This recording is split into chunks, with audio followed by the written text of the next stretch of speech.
I'm WRAL meteorologist Elizabeth Gardner. Mostly cloudy skies for the rest of the afternoon. We're looking at a few isolated showers and thunderstorms, especially from the Triangle area northward. 79, our high this afternoon. Overnight, we drop down to 70, and tomorrow's a little warmer with a high in the mid-80s, but we'll still have a chance of scattered showers and thunderstorms. Trane heating and cooling systems are engineered to keep up with you. We run together. Visit TraneInfo.com to find your local independent Trane dealer and learn more. It's hard to stop a Trane. 3 o'clock check of your money. Dow Jones is down 4 points to 42,120. Market update brought to you by Newcomb & Company. Where your comfort is their business, visit newcombandcompany.com.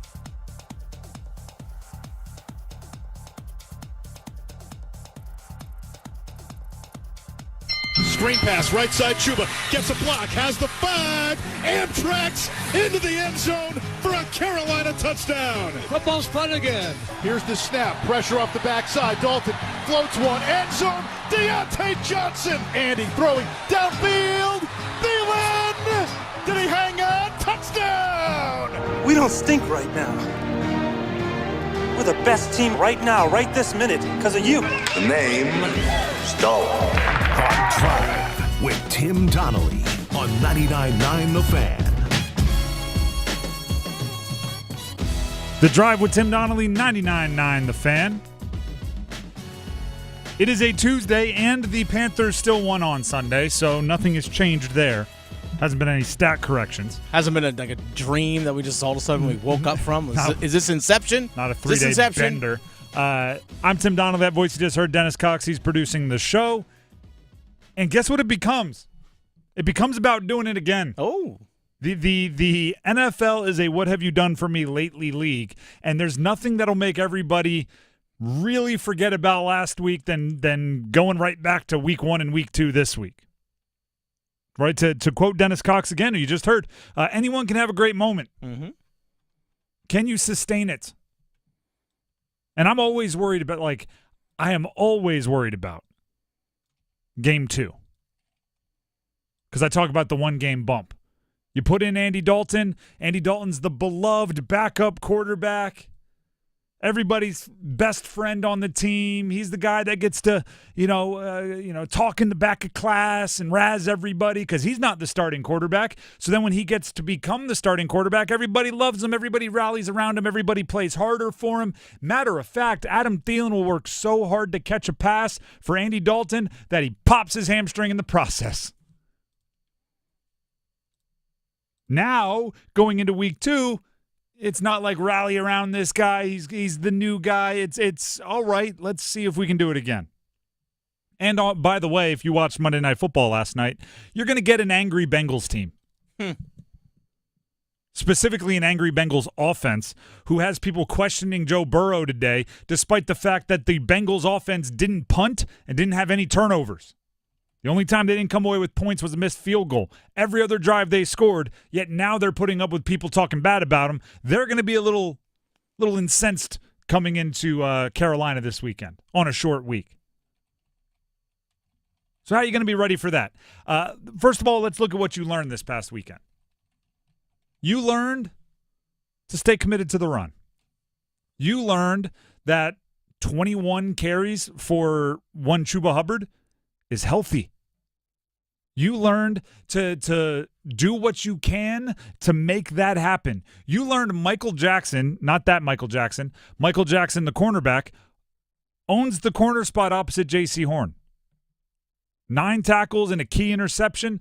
All right, you're starting to solidify some defensive positions that were in flux.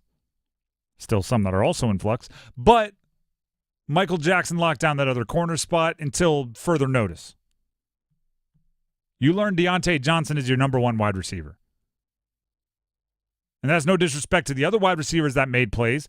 Xavier Legette caught a nice little deep crosser and took off, did something with it after the catch. I mentioned Adam Thielen, but now he's hurt. Jonathan Mingo made plays both with the ball and blocking. But there was something different about Deontay Johnson. 120-plus yards, career high. He's your number 1. You learn the offensive line can be trusted, and that goes back to games 1 and 2. particularly the interior of that offensive line, you solved the problem last year. These are all tangible things you learned. These are like game plan-y things that you learned. There's also this glaring intangible thing you learned. The Panthers are officially a confidence team. And what I mean by that is when they have confidence, they play better. And that might be everybody, but there's also something to be said for certain teams don't seem to wake up until like their confidence is shattered. They got to like taste their own blood before they start punching back. Bengals might be that team, by the way. Bengals seem to start every single year like 0-2 and then have to scrap their way back. So there are different strokes for different folks. The Carolina Panthers scoring on their first drive changed everything. Right, that pivot point, that point where everything suddenly, the world opened up. The Wizard of Oz, right? Suddenly everything's in color. Your team plays great when they have reason to be confident. It's also time to prepare and understand what happens if you get down 10. What happens if the first drive is a 3-and-out? There's nothing about football that is guaranteed, right? I learned this, whatever. It started with all the Amazon advanced stats on Thursday night. Now ESPN is doing them. I don't know if you saw this. The completion by Jaden Daniels to Terry McLaurin last night had like a 10.2% chance of completion, and it was the lowest possible completion of any completion this year, like when the throw was made based on the defense and on and on and on. All those advanced analytics. Even like wide open receivers downfield aren't 100% completion. Amazon will jump on with those numbers and be like, it was an 87-point completion, and it was likely, however, not guaranteed. There's nothing in football that is guaranteed. Nothing. So what if you go out there, you call the right play, right? Dave Canales does his thing as a play caller. Andy Dalton does his thing as the quarterback, makes a good decision. Line gives him time. The wide receiver gets open, and for whatever reason, the 87% doesn't happen. The 13% happens, and you kick. You got to punt, 3-and-out. Can you rally the type of confidence you had on Sunday when let's be real. Sunday was one of those days. And I'm not talking about the bad one of those days. I'm talking about the good one of those days. You woke up, you're like, oh, man, I forgot to do laundry. Your significant other already had your towel in the dryer to be toasty when you get out of the shower. You walk downstairs, you went, oh, man, I forgot we had to get eggs. Turns out you had 4 more in the carton. Let's go. Right? Just one of those days where everything, you drove to work, you hit green light, green light, green light, green light, green light. Love those days. It was a good day on Sunday from the opening kick. That's not going to happen every week. You're not going to have that artificial confidence of everything breaking your way every game. Matter of fact, some would say the measure of a good team is the ability to win when you have your C-plus game. The Max Scherzer, that's what I always call it. Max Scherzer can show up in his prime, and he can be like, I do not have my A game as a pitcher. I can't control my curve, right? My fastball's sinking on me. I don't know why. By the time he's walking off the mound, he gave you 7 2/3 of 2-run baseball. It's just he just grinded his way to a great outing. That's the next for the Panthers. If you're building off of Sunday, I don't want to say anyone can have what happened Sunday happen, but there's a lot of teams out there that when you score on your first drive, when your running game is working at a high clip, when everything's kind of coming together, and you can just sense the positivity. Which we had a lot of, by the way. Like I'm not saying we weren't part of the positivity. You can go listen to our Monday sound off yesterday. Fans were excited. Enjoy it. But the intangible element of the Panthers is, can you get there by sheer force of will? Did Sunday give you enough confidence that you'll remain confident through adversity this upcoming Sunday? Because make no mistake about it, Washington beat the Bengals. Mm-hmm. The first touchdown the Bengals had Looked about as easy as it could possibly be. Oh, yeah. The routes, and it's hilarious if you go back and watch. It was a touchdown to Jamar Chase down the left side. They had 2 wide receivers in the route. Guess what they each ran? Straight. It was just goes, just 2 goes. It's about as disrespectful as a play call as you can have. Just 2 wide receivers, run straight down the field. It's like you're playing recess again, and you just look to your 2 fast buddies and go deep. And it worked. And Jaden Daniels in Washington did not get down on themselves. They didn't lose their confidence. Jaden Daniels is one of those weird guys. We're going to have to talk about him at some point. He's like borderline smiling on the sideline because it's just he's so comfortable in those situations. About to get leveled, has to make a beautiful pass with no time on the clock. He's just like, here we go. Boom. How much of that did the Panthers have? In addition to the schematic things that they did so well, in addition to Andy Dalton being accurate, in addition to the tangible things, your team plays really, really good when they believe in themselves. Can you make sure you believe in yourself even after facing adversity? Because it's not like, hey, we had a good game too. Now we're just going to be ahead 14 for the rest of the year. You're going to get behind, and you're going to want to win those games too. The Drive with Tim Donnelly, 99.9 The Fan. The thing you can't ever do is panic and put your foot in your mouth. May have been what Mack Brown did in the post-game locker room for the UNC Tar Heels. We have to dive further into what the 73-year-old coach of UNC did over the weekend following a 70-50 loss to JMU. Stick around. Evan, Canty, and Michelle are unsportsmanlike. Any win early in the season for the Jets is consequential. Think about what a hot mess they were last year. This is them proving to themselves that they can get it together, that they can be a functional franchise, that they can be a functional offense and have a functional quarterback. We have not seen this from the New York Jets in a long time. Unsportsmanlike. Mornings from 6 to 9 on 99.9 The Fan, the Triangle Sports Leader. Homeowners, listen up. The Fed has taken action, lowering rates for the first time in years, and Loan Pronto has followed suit by lowering mortgage rates big time. Hey, it's Dennis Cox. That means this is the best chance in 2 years to do a cash-out refi and unlock all that equity at an amazing rate. Loan Pronto has fixed loans under 5% APR, the lowest in 2 years. You can get a fast refi and get $50, $75, even $100,000 in cash. Use it to pay off all your credit cards, personal loans, car loans. You'll end up with one payment each month, and for most homeowners, they save over $850 every month. And if you want to keep your original mortgage intact, ask about the Loan Pronto Express Equity Line of Credit. If you act now, you could even skip your next 2 house payments. Call now. Get your rate quote in minutes with no hard credit pull and no upfront fees like those other guys. Call 919-381-1760 or loanpronto.com. 919-381-1760, loanpronto.com. Equal housing lender, NMLS 1661781 on approved credit, NMLSconsumeraccess.org. Pros, now's your chance to save big during Pro Savings Days at Lowe's. Right now, save big on appliances like the GE Stainless Steel Kitchen Suite. Plus, save $40 on 5-gallon pails of Valspar Reserve, Valspar Defense, and Valspar Stain. Shop Pro Savings Days today for big savings on everything you need to get the job done right. Because Lowe's knows pros. Valid through 9/27 while supplies last. Selection varies by location. Who's ready for some football? Celebrate the season with award-winning wings and ice-cold pints at Carolina Ale House. With wall-to-wall TVs, Carolina Ale House is the go-to spot for every game. From Honey Buffalo to 5 Alarm to Carolina Barbecue, we've got wing sauces for all flavors. If you're feeling hungry, don't forget about our brisket French dip or Philly cheesesteak.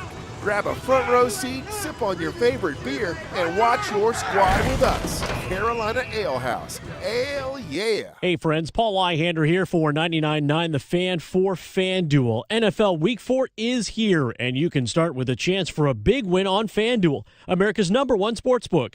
If you're new to FanDuel, you'll get started with $200 in bonus bets guaranteed when you place your first $5 bet. Think about a quick single-game parlay for the Thursday night football game. Dallas at the New York Giants. CeeDee Lamb over receiving yards. Devin Singletary over rushing yards. And Dak Prescott with the over on passing yards. Just visit FanDuel.com/Paul, Paul, and make every moment more this season.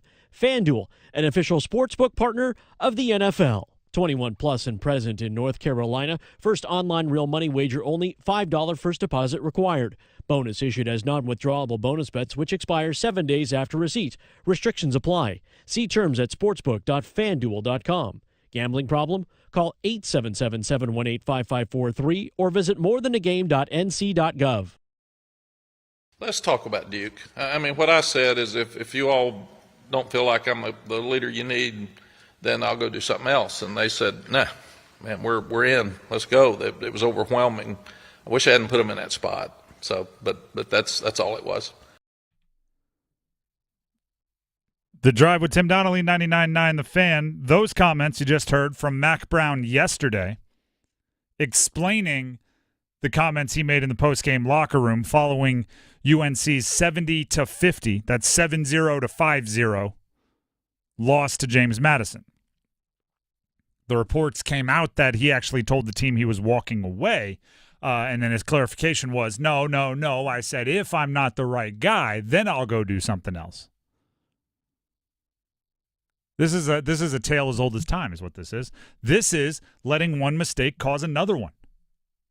Bad enough you lost 70-50 to James Madison. Speaking out of emotion, putting your foot in your mouth in a post-game locker room adds to the problem. That's one mistake breeding another.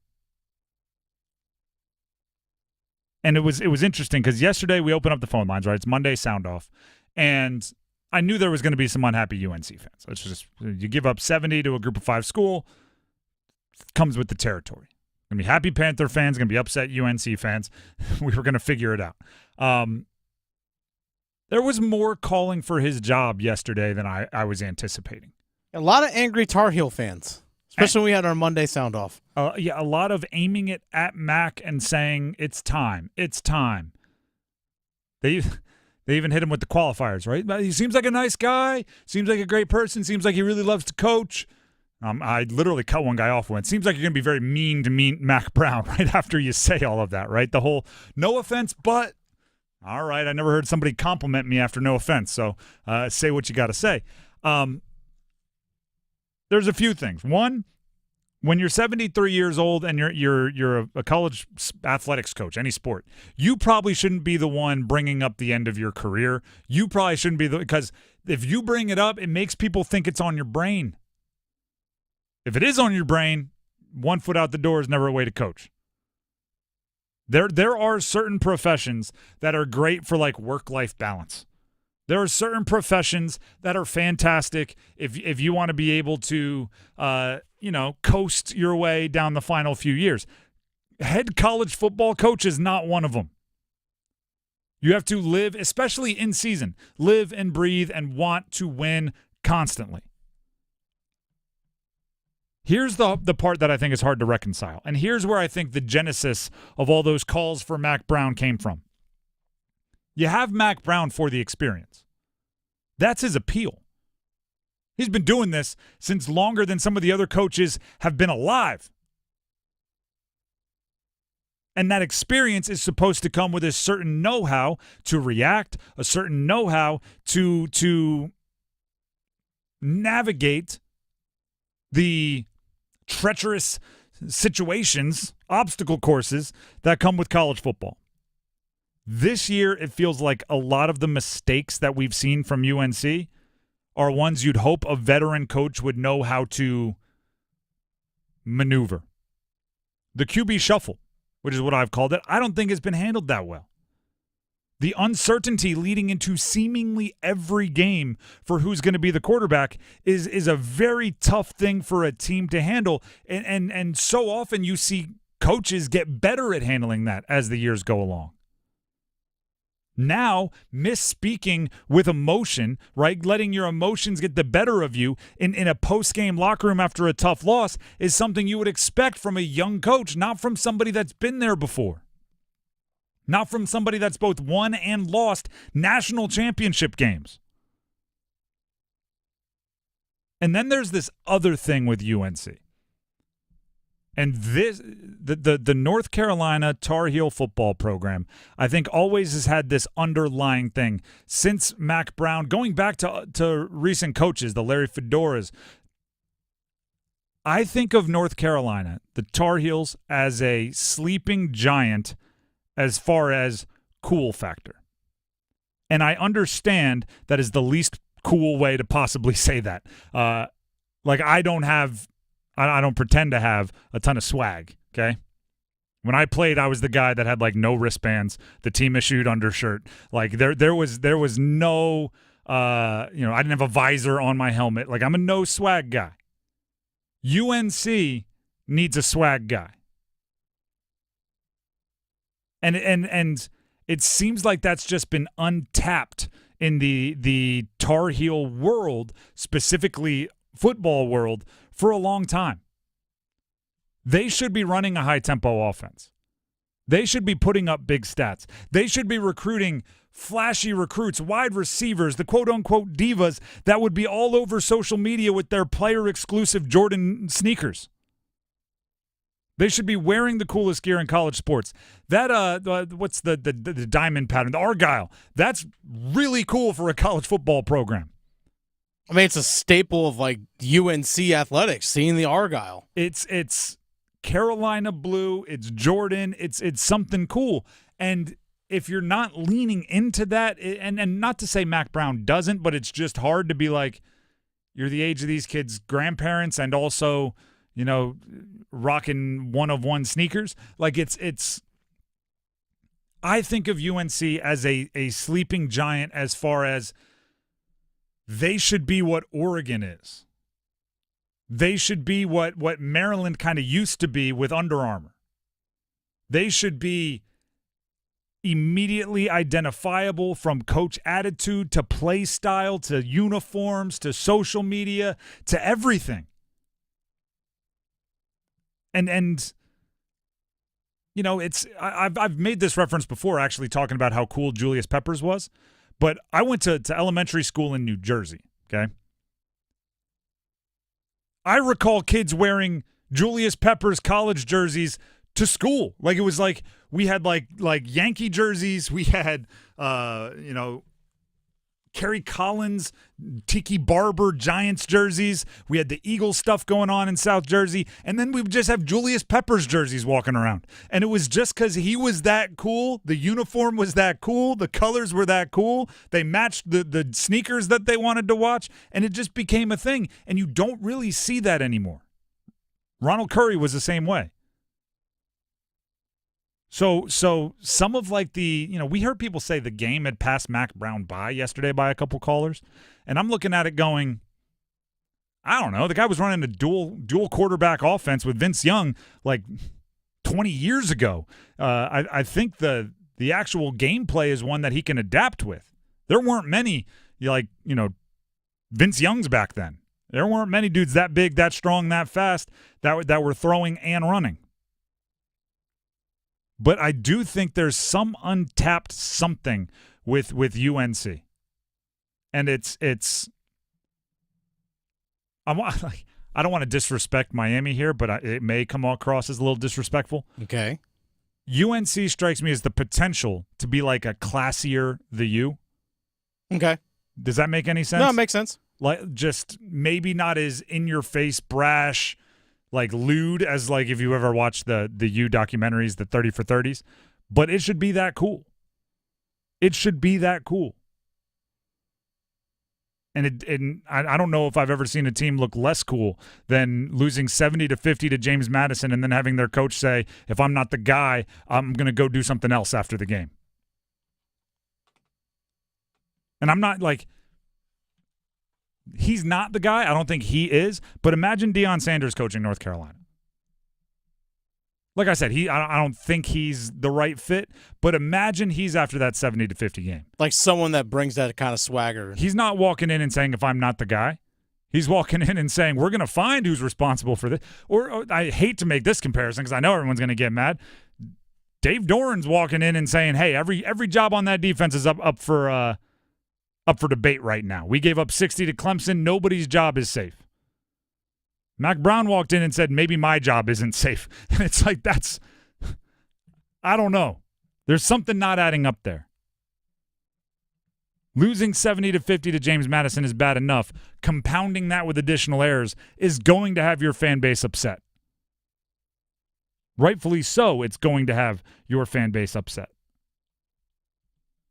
The Drive with Tim Donnelly, 99.9 The Fan. Let's talk Gordon Miller and Miller Lending. Tim Donnelly here for Miller Lending, the home of the no-cost loan. I also want to make this clear.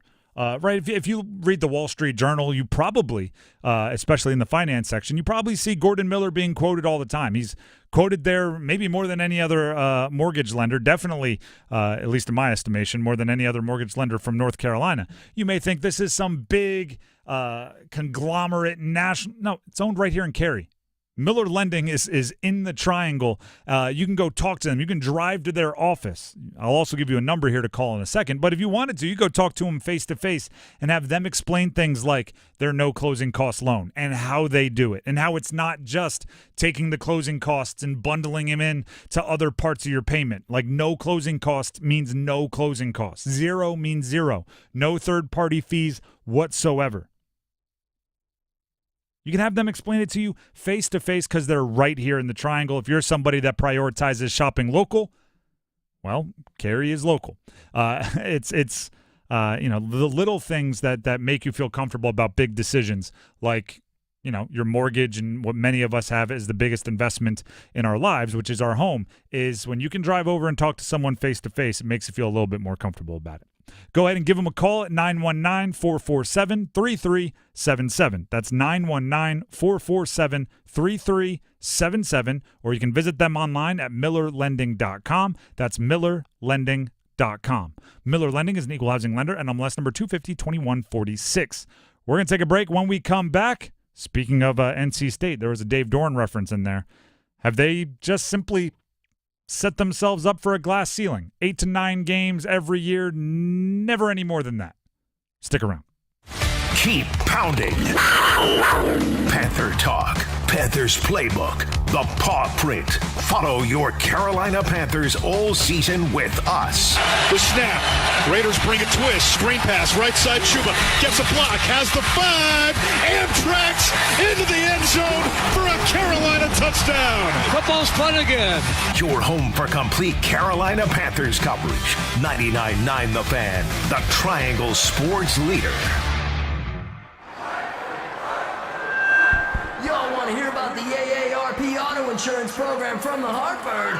Well, if you're age 50 or over, you could save hundreds when you switch. Are you ready for some exclusive discounts too? Phone's in the air now. We're going to sign you up, baby. Go to visithartfordauto.com today for your free quote. When you're with the Hartford, the Bucks got your back. Provided by Hartford Fire Insurance Company, not AARP or its affiliates. Individual savings vary. The Hartford pays a royalty fee to AARP, which is used for its general purposes. For information and restrictions, go to thehartford.com. Tommy! I can't wait for golf this weekend, huh, buddy? Time flies. Love you, man. Oh, don't forget your knee brace again. We aren't in college anymore. Moments together matter, so help protect yourself from RSV. If you're 75 or older or 60 plus with a chronic condition like asthma, COPD, heart disease, or severe diabetes, you're at higher risk of landing in the hospital from RSV, and there are no prescription RSV treatments. Check eligibility and schedule your RSV vaccine at vaxassist.com. Sponsored by Pfizer. In business, service is everything. Cintas delivers what you need to better serve your customers.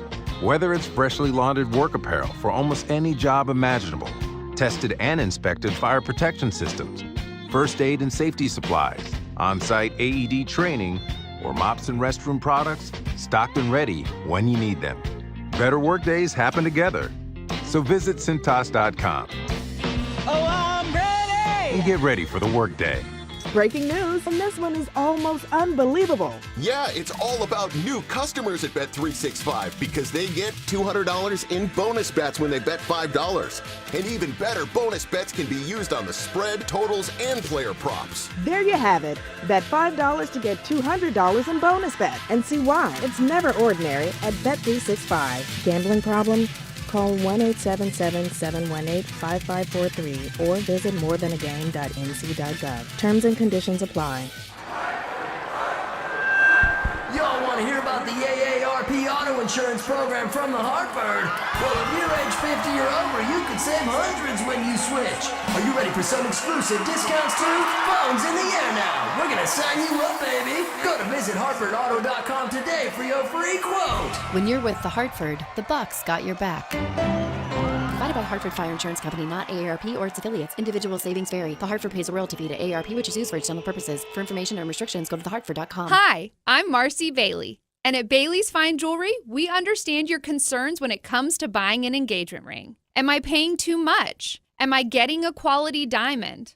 Will she love the ring? Rest assured, we prioritize your happiness as much as the exquisite diamonds we offer. That's why we provide unparalleled guarantees to give you peace of mind. First of all, we offer an incredible 30-day money-back guarantee. Secondly, with our unique 100-day price protection, we promise you'll get the best price, quality, and value. But if you find a better offer, we'll match it and give you 10% of the difference. But we don't stop there. We also offer an unprecedented lifetime diamond guarantee. It's our way of giving you confidence throughout all of your cherished moments. We've been locally owned since 1948 and voted the best jeweler year after year. At Bailey's, we're not just selling jewelry. We're providing a legacy of trust. We invite you to shop with us and experience the difference.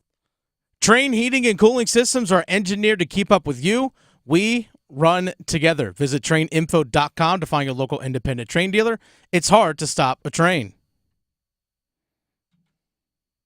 I told the team this. I'm built for stuff like this, man. I love adversity. I love obstacles, and I'm going to battle and fight.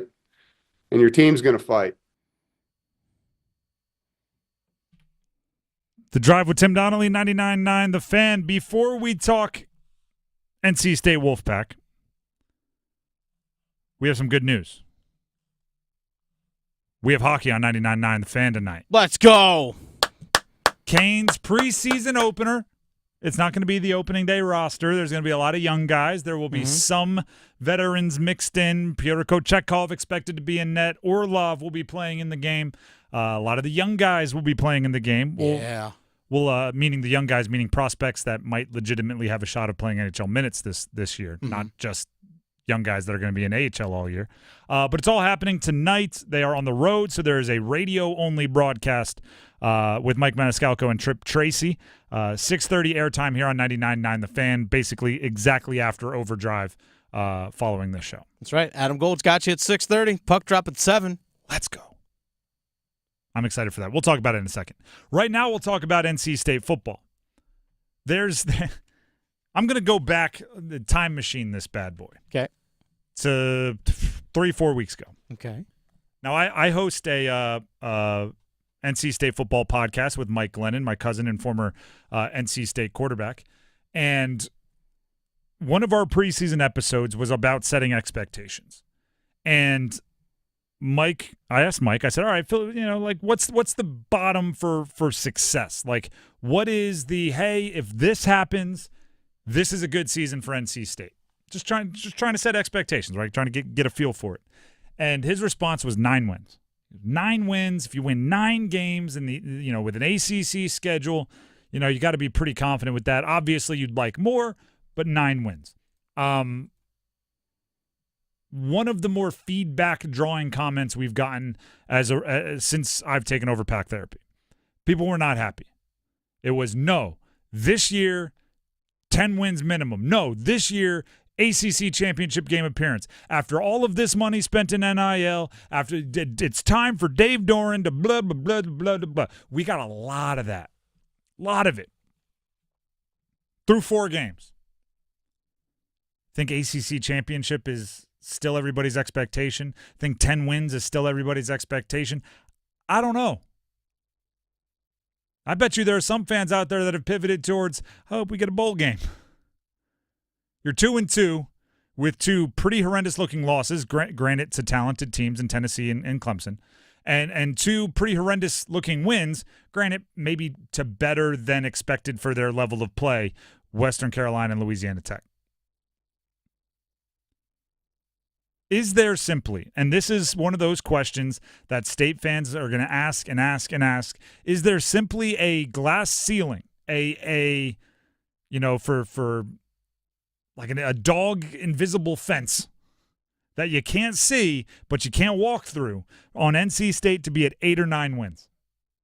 Is there a reason why it seems so difficult for that program, despite the big-name transfers, despite the parade of NFL quarterbacks that have gone through that campus since Phillip Rivers started it up, despite I think the likability of Coach Doran and how he seems to get it and connect with the fan base, despite all of that they can't get to simply 10 wins?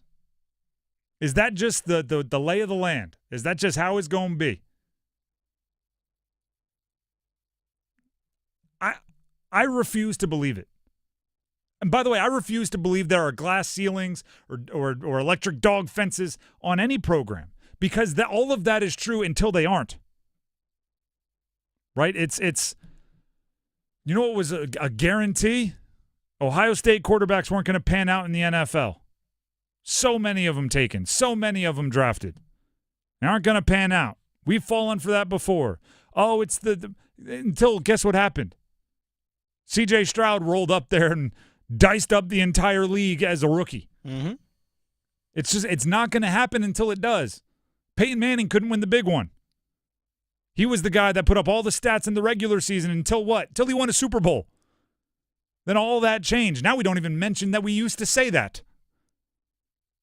Yeah, NC State can't win 8 or 9 games, can't win more than 8 or 9 games, can't win 10 games, can't make it to the ACC championship until one year they're going to. And I agree, that means you have to change things up, right? To get something you've never gotten, you have to do something you've never done. So you got to change things up. You know, the Colts had to go ahead and put together a defense. Oh, look at that. Now Peyton Manning can win. If you go look at so many of the great quarterbacks that can't win the big one and then finally do, it's almost always as soon as the defense, like Aaron Rodgers, you look at it, the Packers never had a good defense. They had top 10 defense. Oh, look at that. He won a Super Bowl. Like it's just you got to do something you've never done, which is why I respected and was actually maybe looking back on it too high on NC State this past year, because Dave Doran did something he doesn't normally do.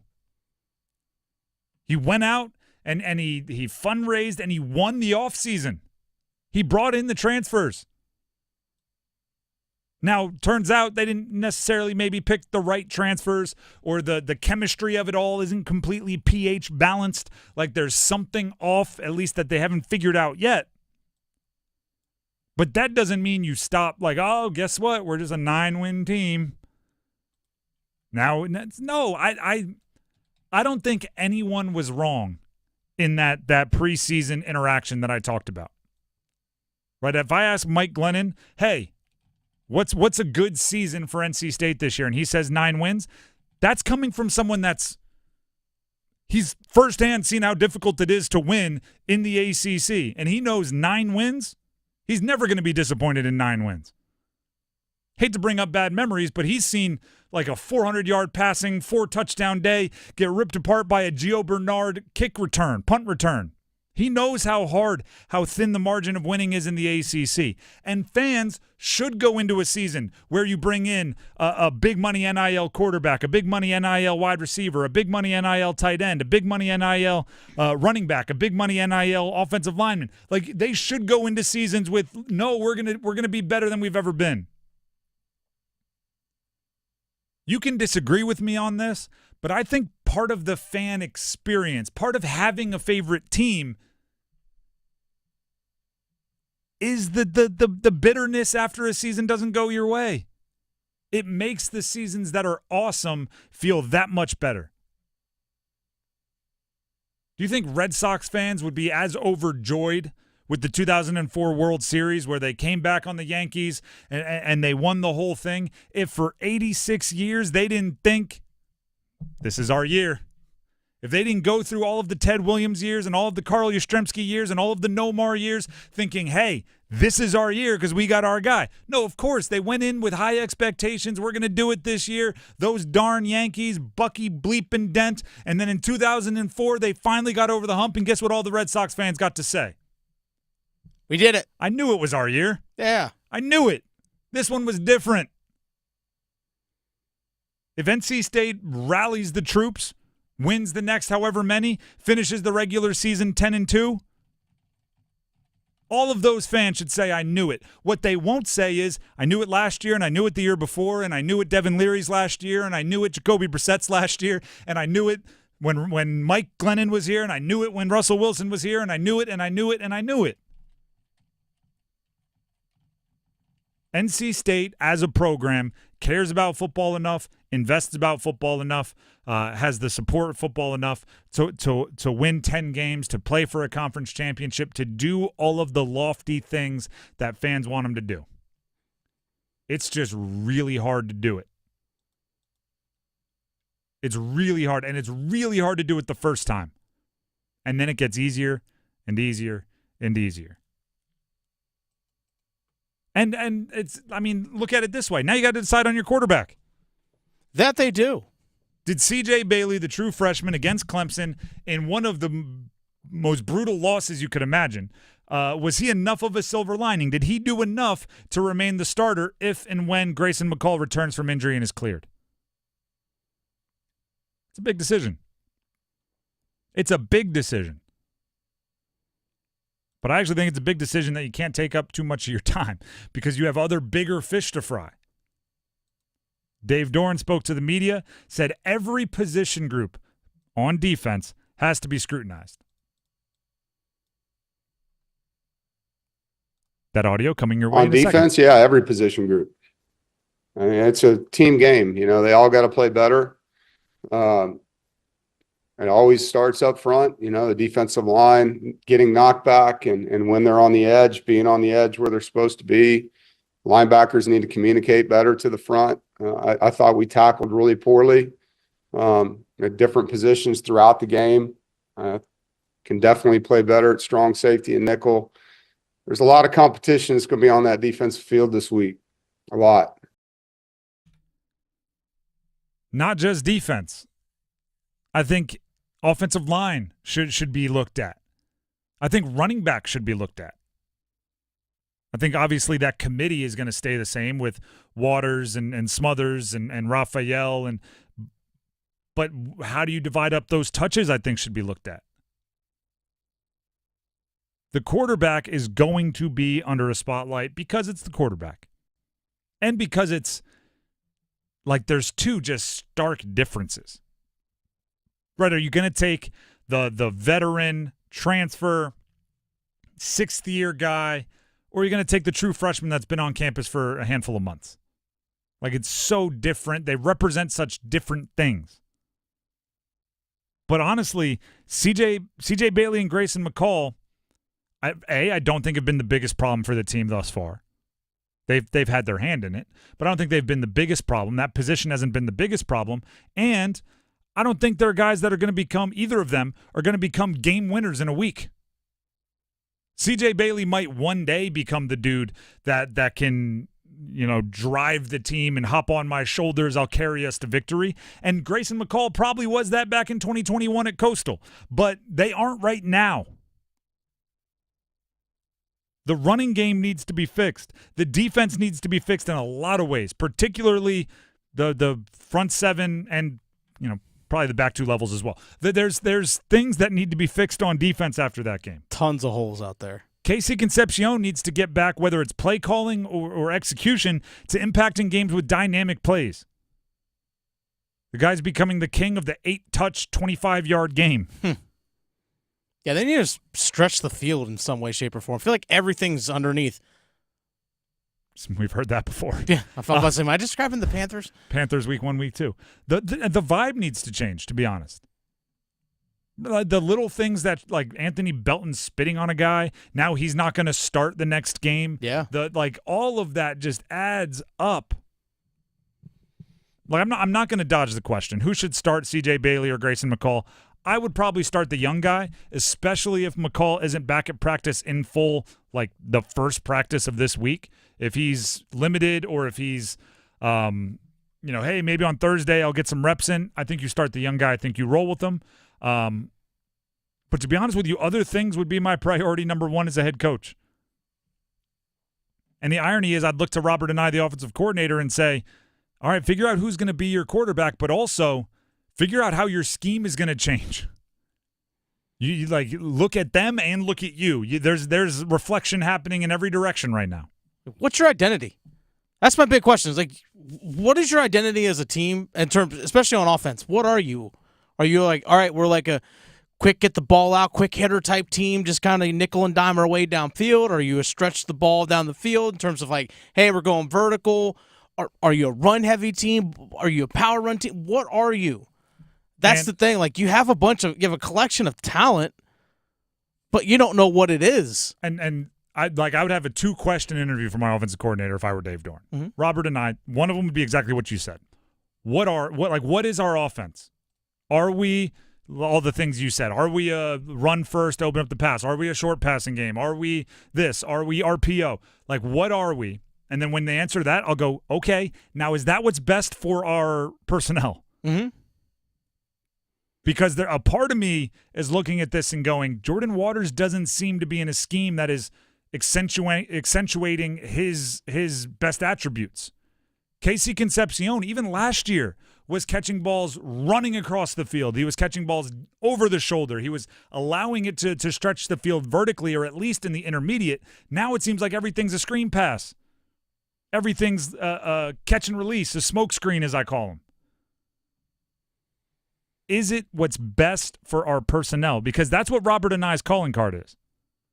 Robert Anae's reputation as an offensive coordinator is he can take what his team does best and turn it into an awesome offense. The example I used when he took the job was when he was the offensive coordinator at the University of Virginia. He led a great offense with Brennan Armstrong where he threw for school records in every yards and completions and passing touchdowns. And a few years before that, he led a very good offense behind Bryce Perkins, who ran for 1,200 yards as a quarterback. I'm like, he builds his offense around the skill set. Now I'm looking at it and going, where is it? What do you do best? And meaning, what do the players do best? Mm-hmm. And how are you bringing that to the forefront? So, what do you want to be? What can you be? And how do you pair those two together? Now we're talking. Now I feel like we're in like a now I'm clicking back into coach mode. We're like a meditative state right now. That could be a like a self-help seminar. Mm-hmm. What do you want to be? What are you? And how do you conjoin the two? On page 7, you will learn daily habits. Everybody turn to page 7. We're going to turn the lights low, and we're going to get into downward dog. The Drive with Tim Donnelly, 99.9 The Fan. I've never actually been to a self-help seminar. That's just what I imagine they're like. I did have a coach at one of my high schools that we did imagery, where the last practice before the game, we laid down. Everybody took off your shoulder pads and helmet. You laid down on the field, and he walked us through imagining good energy into our body, bad energy out, and then imagine yourself executing a play tomorrow during the game. We did all that stuff. I think we went about 500. So maybe worked half the time. Maybe we would have won 20% of our games if we didn't imagine more. The Drive with Tim Donnelly, 99.9 The Fan. Canes update, we're calling it Club Lenovo.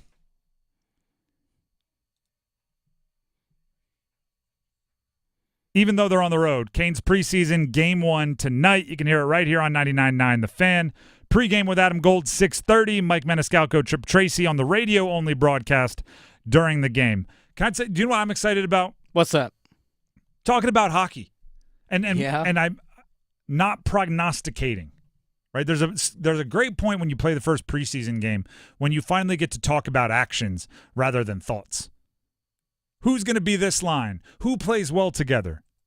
Well, tonight we're going to see 3 of the rookies that we're most excited about. Mm-hmm. Felix Unger-Sorum, Jackson Blake, Bradley Nadeau. And we're going to see if they play well together. There's a possibility 8 years from now, this is an NHL line. Oh, they're playing tonight. That's what I'm saying. We're going to not talk about, oh, it would be awesome if, or, oh, is this what the team is hoping for? Is this what they're predicting? Could one of these guys make the NHL roster? We're no longer having those theoretical, hypothetical conversations. We're going to talk about what they put on the ice, which is just So much more fun. And like we had a conversation a couple days ago about Felix Unger-Sorum. If you don't know who he is 19 years old. Yep. Former second-round pick out of Sweden. Yes. I believe. I feel like Norway. All right. Yeah, Norway. Might be that. Sorry, can I have the country of origin, please, and the pronunciation? Are there any alternate pronunciation? Felix Unger-Sorum, impressed last year in training camp, then went back overseas for the season. He's back here. He will stay here in North America for the season, so he will either find his way onto an NHL roster or play in Chicago in the AHL, in the affiliate for the Canes. But we talked a few out of the day, maybe a week ago, about him transitioning to possibly center. And he's been a winger up to this point in the development stage. And our hypothesis at the time was this is probably an indication that he will not be the rookie that starts in the NHL game one, because if you're transitioning positions, you probably need more minutes than whoever the rookie will get if there's a rookie on the day one roster in the NHL. They probably won't get enough minutes to work in a new position, as they shouldn't. You shouldn't be experimenting at the NHL. This is the big leagues. But you send him down to the AHL, give him 23 minutes a night at center, you might have something. That's all just talk until tonight. What if he goes out there and he looks great as a center? What if he goes out there and he's just setting guys up, looking for his own shot, and it's just, hey, you know what? This really, really good 19-year-old is a natural at playing center. He did it in the prospect tournament a week ago before camp started, and he's been doing it all during training camp. We're going to get to see the product on the ice tonight, or at least hear about it from Mike Maniscalco and Trip Tracy tonight at 6:30, right here on 99.9 The Fan. What was it, last week on Thursday? We have Felix Unger-Sorum talking to the media. This was directly to you, correct? That is directly correct. to Dennis Cox on adjusting to playing center. Not so much different that I thought it would be. Just different on just the draws, of course, and just a little bit of small things on the ice, but not a huge difference, so that's nice. You like it? Yeah, I like it. Just fun playing. If it's center or forward, doesn't matter, but I think it's fun both ways. I mean, it's not that easy from everything I've been told by people that play hockey, but I guess if you're 19 and that good, it might be that simple. Like, yeah, well, I'm good enough, I guess. I take face-offs now. Cool. All right. I mean, that's kind of outlandish. Let's hear from the coach, though, Rod Brindamore, on how Unger-Sorum has adapted to the new position. I don't think it well, just by the way he's already taken to this position. You don't want to make him take a step back, because, like, what is this? You're throwing something new. I mean, but he's really taken the challenge on. Elite player that we think he can be. Let's see if he can adapt and play that position. We know he can play wing, so that's a lot easier position to go back to than trying to play wing at this level, and then in a couple of years say, hey, why don't we try you at center? So I think we definitely see a skilled player there that sees the ice well and maybe has a good makeup to be a good center. He's going to be a good player, so we'll just see how that develops. That was Rod Brindamore earlier today talking about the position move for Unger-Sorum. But what it does is it allows, in the preseason, at least in preseason game one, we're expecting this line, to have Felix Unger-Sorum, Bradley Nadeau, and Jackson Blake all on the same line. That's right. That's exciting to me. We need a name for this line. Need a nickname for him. Yeah, Bussin'? Bussin'. I think it was Bussin'. Because Unger-Sorum in the middle there, use all the initials. Bussin'. They got to be the Bussin' line. All right. Bussin's a good line. B-U-S-N. Bussin'. But that's exciting. And it also gives it like a finish line. Right? And what I mean by that is they're not all like gonna get the call up to the NHL at the same time. Right? To me, that's almost a signifier that a new generation of Canes prospects is making their mark. When we look at a lineup and we see the full Bussin' line in the NHL, that'll signify, oh, look at this. The young guys are here to party. You know what I mean? Like, the young guys are here to make their mark. It's awesome to see the guys that we've seen for the last 5, 10 years with the Canes, but there's also something that's always exciting about the fresh blood. I think, and I've said this and I'll say it again just to keep putting it on record, I think one of them should be on the opening day roster. Who? Let me watch some preseason games before I make that decision. By the way, the first one is tonight. The Drive with Tim Donnelly, 99.9 The Fan. There it is. Club Lenovo, baby.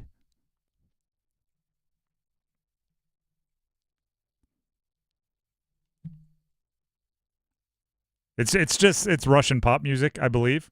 Yeah, it is. It was playing in the locker room, so now it's Club Lenovo. When you hear this rockin' bass, you're about to get an update on the Canes. It still amazes me that we were talking about Unger Sorum, Nadeau, and Jackson Blake. These guys are 19, 20 years old. These are the equivalent of college sophomores and juniors playing on the ice tonight with guys like Dmitry Orlov is playing tonight, who's been in the NHL for a dozen years.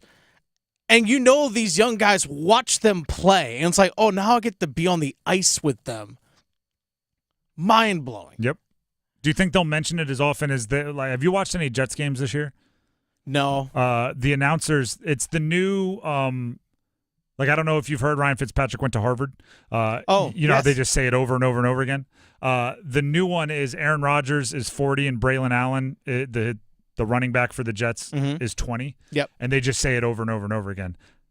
33 for Orlov and 19 for somebody like Unger Sorum in hockey in a preseason game.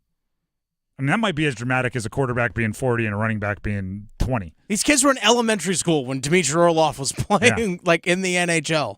They were definitely starting his career. As he was winning a Stanley Cup, they were probably winning a Stanley Cup on NHL 2019 or whatever it was. Gosh. The video game. The Drive with Tim Donnelly, 99.9 The Fan. That is Club Lenovo.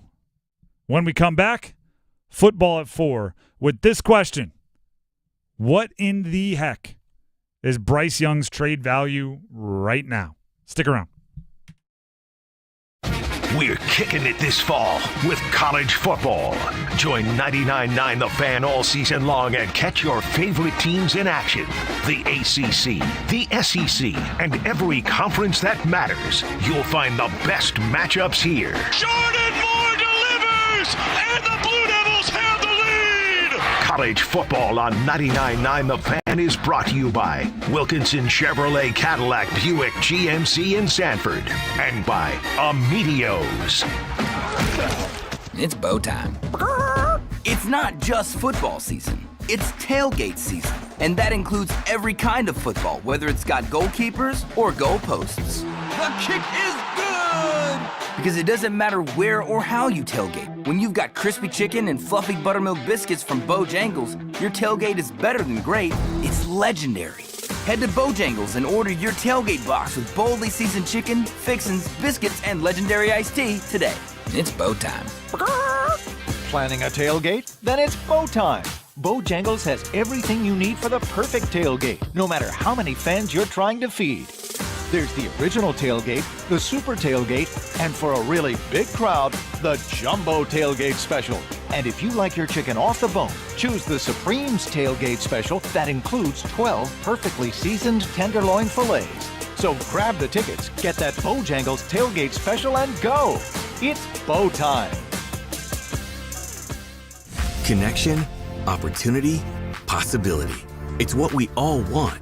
Spectrum has built a world where anything is possible, with products and services designed to work better together for a seamless connectivity experience. A connection to family and friends, a connection to education, and a connection to new opportunities. So there's no limit to how big we can dream. That's Life Unlimited. That's Spectrum.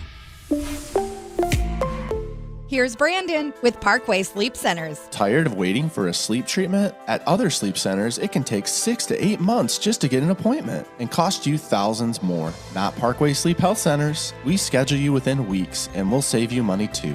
We have over 20 years of experience serving the Triangle. Let our expert team help you sleep better sooner. End your sleep problems. Live your best life. Experience the Parkway Sleep difference. Visit parkwaysleep.com and start your journey to better sleep today. Parkway Sleep Health Centers. Partners. Sound sleep, sound health. Nothing beats a fairway green lawn. Now's the time to seed your fescue lawn. A lot of people think it's springtime, but that's incorrect. You got to get out there and do a core aeration seeding, put down the proper fertilizer at that time. And if you have a warm season lawn, now's an excellent time to start controlling winter annual weeds like poana. And of course, broadleaf weeds never stop, no matter what turf you have. So it's always a good time to apply the proper broadleaf weed control and your fertilizers. 919-329-0095. Visit fairwaygreen.com and go ahead and request a free lawn analysis. We'll be out within a few days and leave a very detailed lawn analysis in the door. Nothing beats a fairway green lawn.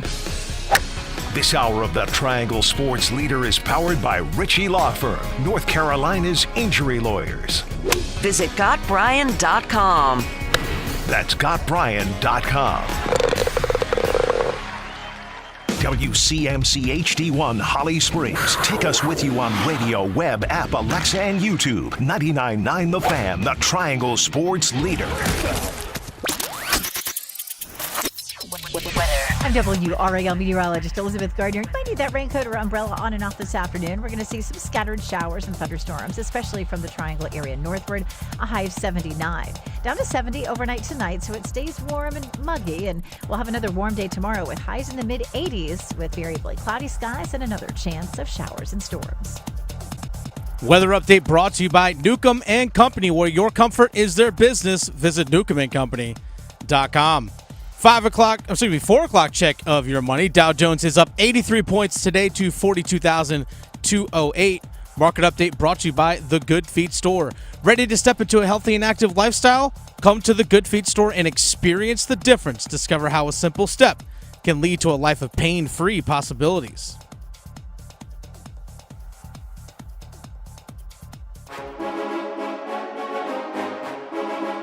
Let's move the chains. Time for Football at 4. The Drive with Tim Donnelly, 99.9 The Fan.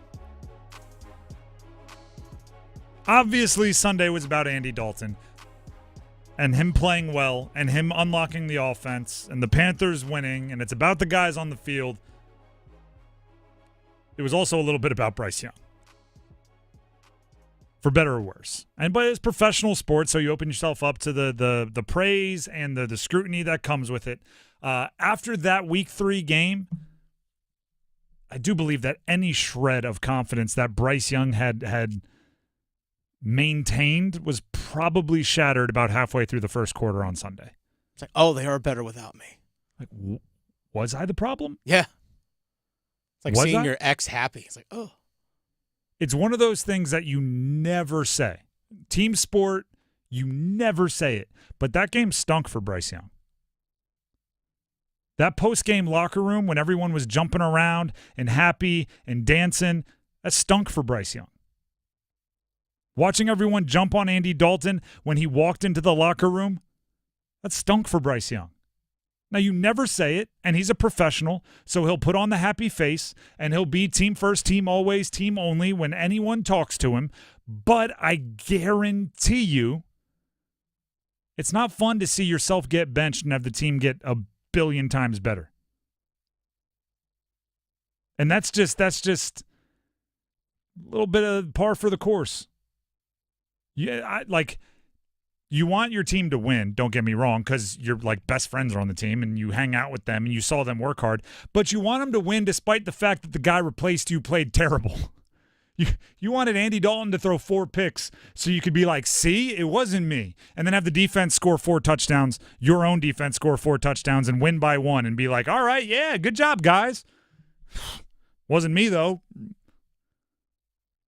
So now you look at the whole Bryce Young situation and you see he obviously didn't play well last year. They improved a lot of the supporting cast, didn't play well through weeks 1 and week 2. So his trade value already significantly lower than when you first acquired him. Then you throw in the fact that removing him and putting in a competent veteran suddenly made the team much better. His trade value, meaning Bryce Young's trade value, appears to have fallen off the planet based on how much better the offense looked without him. So what you're going to have now is vultures. We're hearing, they had 4 trade offers this week for Bryce Young. Oh, the Bryce Young trade. Well, yeah, Probably calling and going, I'll take that off your hands.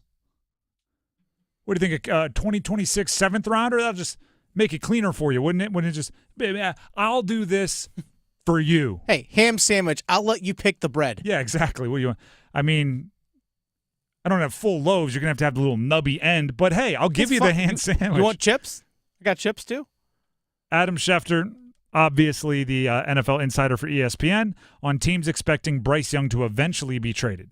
I don't think there are many people around the league who believe that Carolina's going to hold on to Bryce Young over the long term. Like, once you're benched that early on, most people would seem to think and expect that you're done in that place. And while I don't think that they are expecting to trade him in season, I do think that that's a topic, if it doesn't get done this season, and they say it won't, that'll be revisited after the season because there will be enough teams that expressed interest as there were last week. And eventually and inevitably, he's going to get traded from Carolina. Question is, when does that happen? And like I said, the Panthers say it won't be this season. That's what they say. And others think it'll happen after this season. There's two parts that will decide his trade value.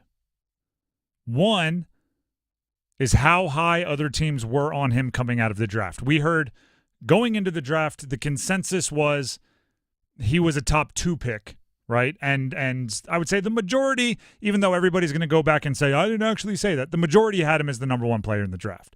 C.J. Stroud, there were a few that said he should be the number 1 pick, but it was a minority there. Are there people that still believe in that? Like watching Bryce, do they watch and go, that's still a good quarterback? The second part is this. How negatively do they look at the Panthers? How negatively do they look at Dave Canales? How negatively do they look at Frank Reich? Because right, you're seeing a lot of this right now. See what Malik Willis is doing in Green Bay? See what Sam Darnold is doing in Minnesota? See what Baker Mayfield's doing in Tampa? What does that say? Coaching, team matters. It's true. Coaching and team, they absolutely do matter. But guess what else those guys are showing? No matter how bad you look at one place, you're not ruined. The fact that Malik Willis is 2-0 with the Green Bay Packers after whatever the heck the Titans put him through, yeah, that means no matter how bad you look, if you're good enough, you're not ruined. Baker Mayfield. Remember what Baker Mayfield looked like in Carolina? Dewey. Remember what Baker Mayfield looked like? He's now a $100 million quarterback. So no matter what Carolina put him through, he wasn't ruined. Sam Darnold, you could argue, is like a MVP candidate. He's leading one of the only undefeated teams left, right? Minnesota's 3-0. Despite what the Jets and Carolina put him through, not ruined. So is there someone else out there watching going, listen, Bryce Young looks really bad. But so did Malik Willis. So did Baker Mayfield. So did Sam Darnold. So did Jared Goff his first year with the Rams. Like there's guys that have been turned around by better coaching.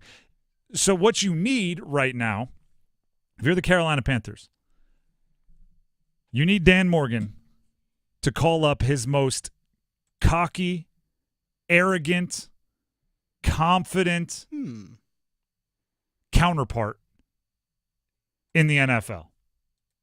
And you need to call that specific GM or that specific coach because that's the one who's going to say, oh, well, yeah, of course Bryce didn't look good with you. You're not me. Well, yeah, of course Dave Canales didn't set him up for success. Did you see the first pass he called?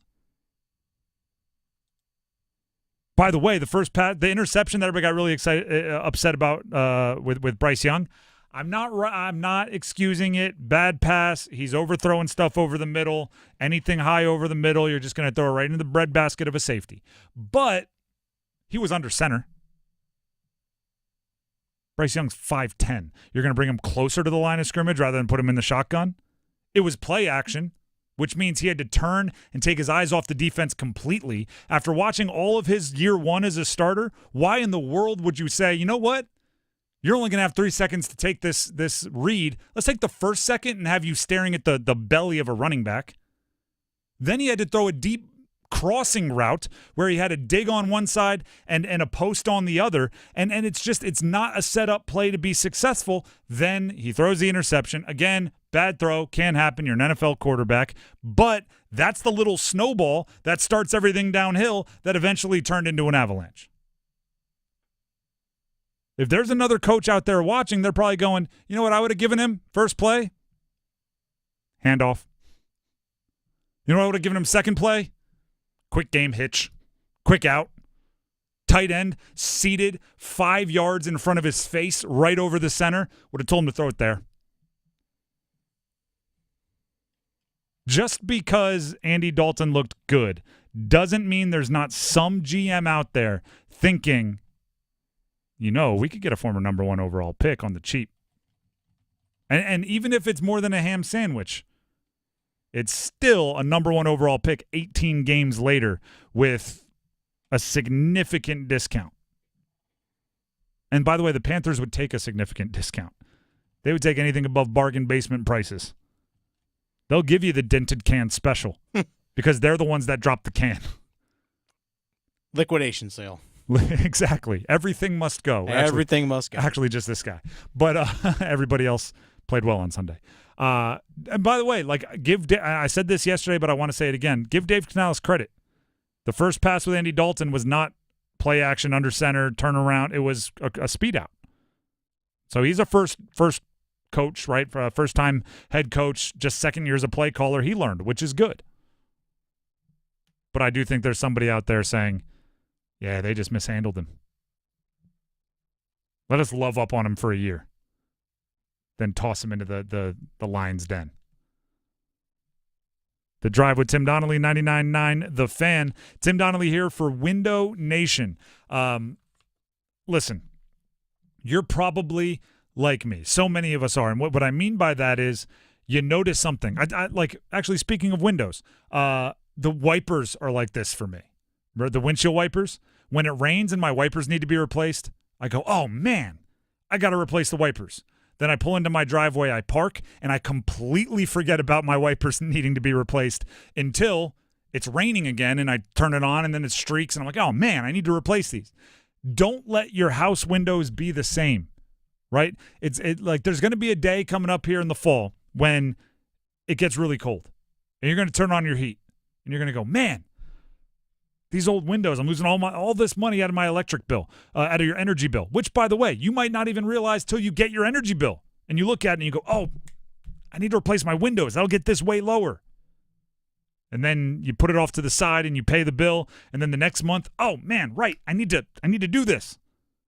Call up Window Nation. They make it easy. They'll come to your house for a fast, no-obligation, in-home estimate where they can talk you through the pricing, talk you through the advantages, maybe even give you a more specific idea on how much you can save on your energy bill each and every month. It is truly that simple. They're helping you out right now through September 30th with a buy 2 windows, get 2 windows free offer. No limit how much you can save on that. If you have 24 windows, buy 12, get 12 free, essentially. You could save even more with 0 down and no interest or payments for 24 months. To schedule that in-home, no-cost estimate, go ahead and call this number, 866-90-NATION. That's 866-90-NATION, or you can visit them online at windownation.com. Once again, that is windownation.com. We're going to take a break. When we come back, we're copping and dropping. That's one of our favorite games. It's coming up next. All the biggest stories in sports, we say whether we are copping it or dropping it, buy, sell. You know what it's like. Stick around. It's coming up next. Evan, Canty, and Michelle are unsportsmanlike. Any win early in the season for the Jets is consequential. Think about what a hot mess they were last year. This is them proving to themselves that they can get it together, that they can be a functional franchise, that they can be a functional offense and have a functional quarterback. We have not seen this from the New York Jets in a long time. Unsportsmanlike.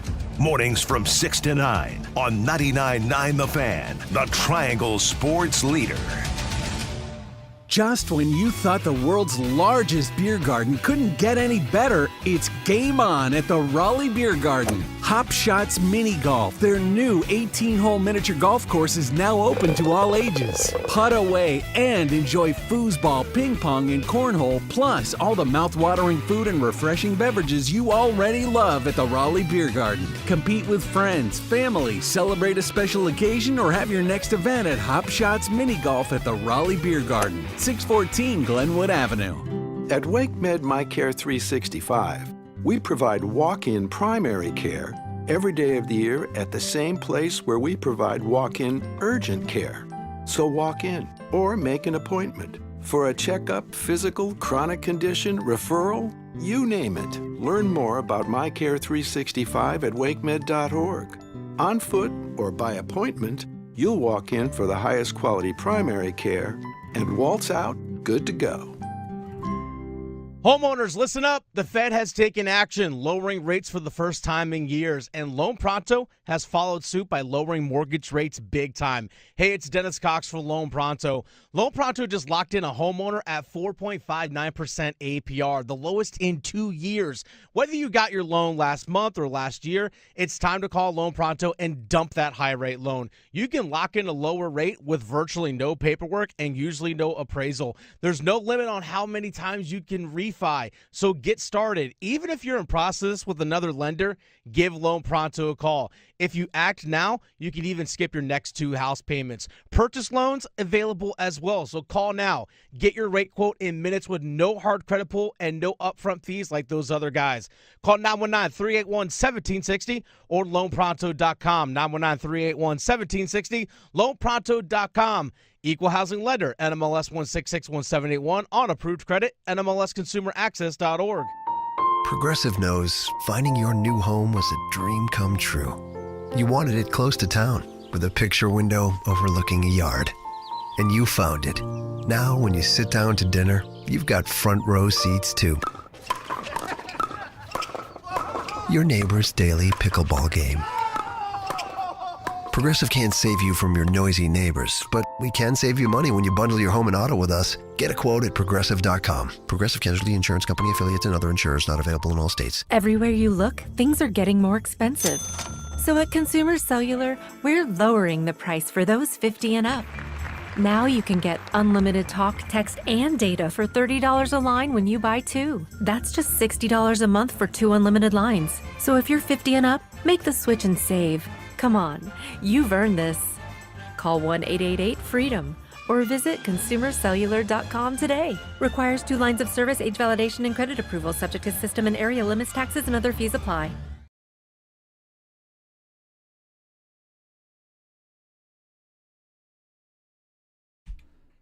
The Drive with Tim Donnelly, 99.9 The Fan. Don't forget, before we get into Cop or Drop, we have hockey here on 99.9 The Fan today. Preseason game 1 for this version of the Carolina Hurricanes.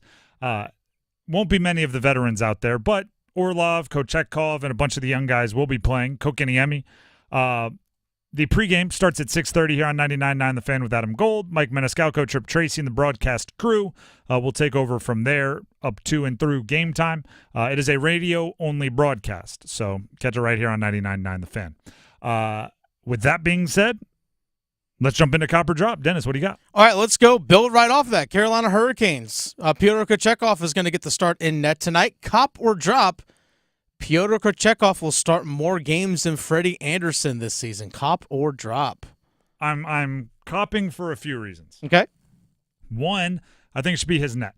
I think it should be Pyotr Kochetkov's net. I think he has a dynamic ability and a ceiling that maybe Freddie doesn't have. Probably a lower floor also. But I want to see it through. I want to see what Pyotr has. 2, because injuries are still a thing, right? They are. And with age comes great injury expectation. So if I'm just playing, like this is where like the gambler in me comes into play. If I'm just playing percentages here, one guy's in his mid-20s, one guy's in his mid-30s. Not saying it's 100%, but we're just playing percentages. One of them is more likely to get bumps and bruises and things and miss a handful of games a week here or there. So give me Kochetkov to play more games this year than Freddie. And Freddie does have that history of injuries, just being nicked up, missing 2 weeks or 3 weeks here or there. It happens. Even outside of last year's blood clotting issue. Yes, which is a completely different thing, than being actually injured. That's just a health issue. Yep. But even outside of that, he does have a history of the bumps and bruises. Looks like you're going to miss 18 days or whatever it is, lower extremity. So yeah, I'd take Piotr. Somebody that missed a little time last year, Andrei Svechnikov, not rehabbing from a knee injury like he had to do last summer. So actually able to train and build his body to get ready for this season. Andrei Svechnikov will score more than 30 goals this season, cop or drop. Keep in mind, his previous career high is 30 back in the 2021-2022 season. Gosh, it's been that long. Yeah. I want to cop this. I'm going to cop this. It's preseason. It's a time for optimism. Yes. There are so many moments where you see I almost said Pyotr Kochetkov, where you see Svech just go like Terminator mode. He's so big and strong and fast. It'll just run over two guys, keep the puck on his stick, and score. And I'm just going do that 40 times a year. It's you can do things that a lot of guys can't. It's the whole I don't think the best players, the best freak athlete. I don't think LeBron would make a good basketball coach, because there's going to be a point in time where he goes, well, this one you just jump from the free throw line and dunk it on their head. And his players are going to go, can't do that, coach. Yeah. What else do I do here? Well, then if the free throw line was 3 feet closer, sure, let's go for it. Well, then okay, if you can't do that, then without looking, throw it to the open guy shooter in the corner. Coach, if I don't look, how do I know he's there? You just feel it. Can't you just know? Svech has some of that, where I'm like, he's going to be looking at a young guy. They're like, so what do I do in this situation? And he's going to go, well, shrug that guy off, ridiculous puck handling over here, and then put it, lacrosse goal around the back of the net. Just go ahead and do it. Just do it. That's just not many guys can do the things that he can do. So I'm saying over 30 because I think if he stays healthy for the entire year, knock on wood, and obviously his hockey IQ has to develop over the last 5 years. I think he can have a new career high. And I want him to play with. I don't even know who I want him to play with. I almost said something that I don't fully believe. Okay. I want him to be stable in a line somewhere. I don't know where that is yet. Alongside Aho and Jarvis? That would be lovely, but also I think maybe you put Svech. That might be best for the Kotkaniemi-Necas line with Svech there. Yeah, we saw them do that early last season. I know. I don't. I'm unless one of these upcoming copper drops is about this, I am withholding my line judgments until I see a little bit more, maybe even 2 or 3 weeks into the regular season. I think this is the big years for Svech. I agree. He has to be the star that we've seen flashes of over the last 6 years. I think it's big for Svech. I think it's big for, obviously, financial reasons and contract reasons for Martin Necas. But I think those two guys and their output simply, I always talk about this. There's kind of two ways teams can get better. You can acquire better talent, or the guys that are already on your team can individually improve. Mm-hmm. They let guys go this offseason, right? Due to money reasons. They had guys leave that are very accomplished NHL players. So the way they make up for that is individual improvement from players already on your roster. I think Svech and Necas are two of the likeliest guys to take a big jump from their play last year to this year and kind of elevate to another level. All right, next one up here. Let's actually shift focus to college football. Let's go to North Carolina, the Tar Heels. UNC Football will start Jacoby Criswell the rest of the season, cop or drop. Ooh.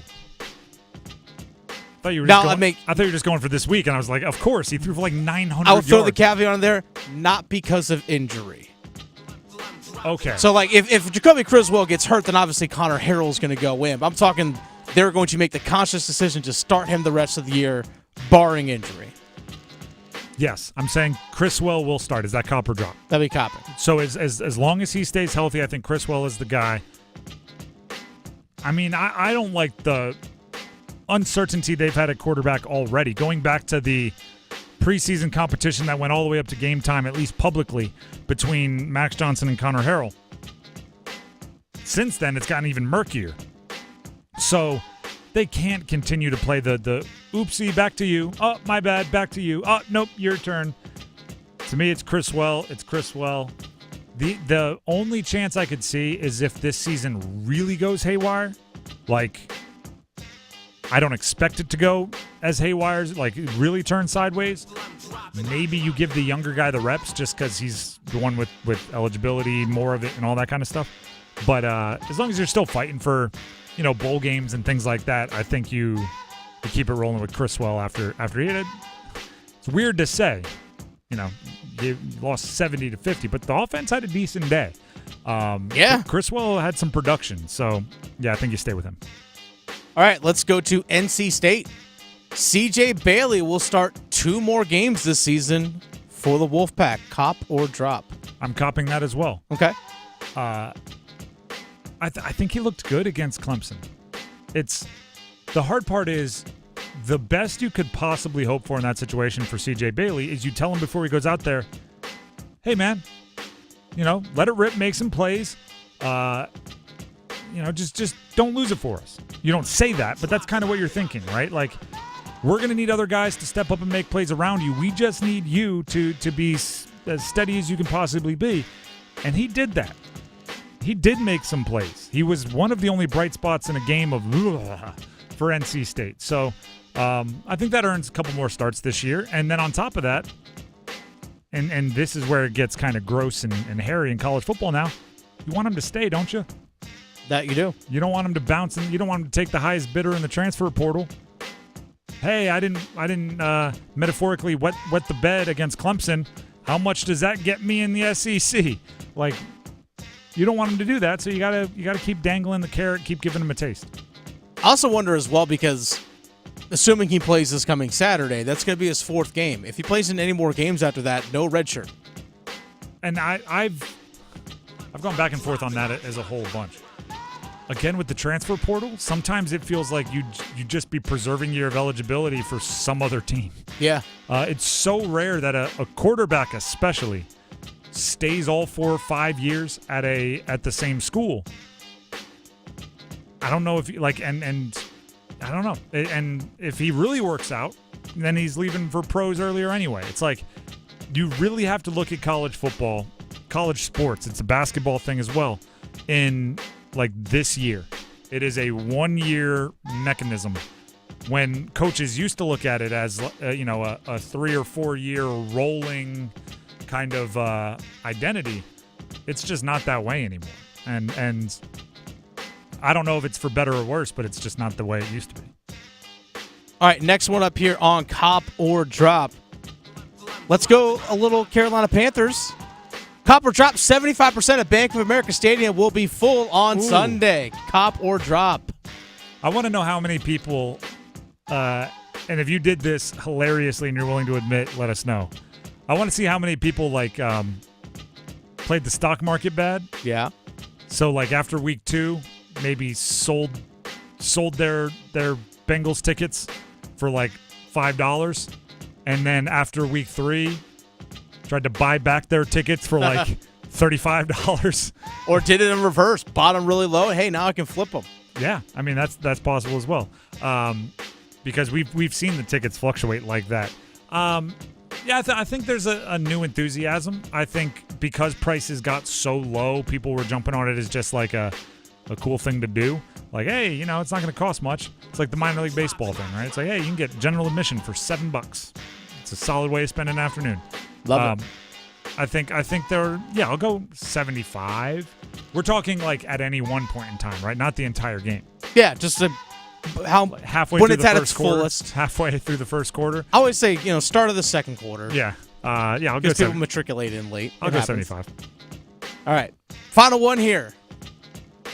Cop or Drop, Xavier Legette will have 8 or more targets this Sunday. Cop or Drop?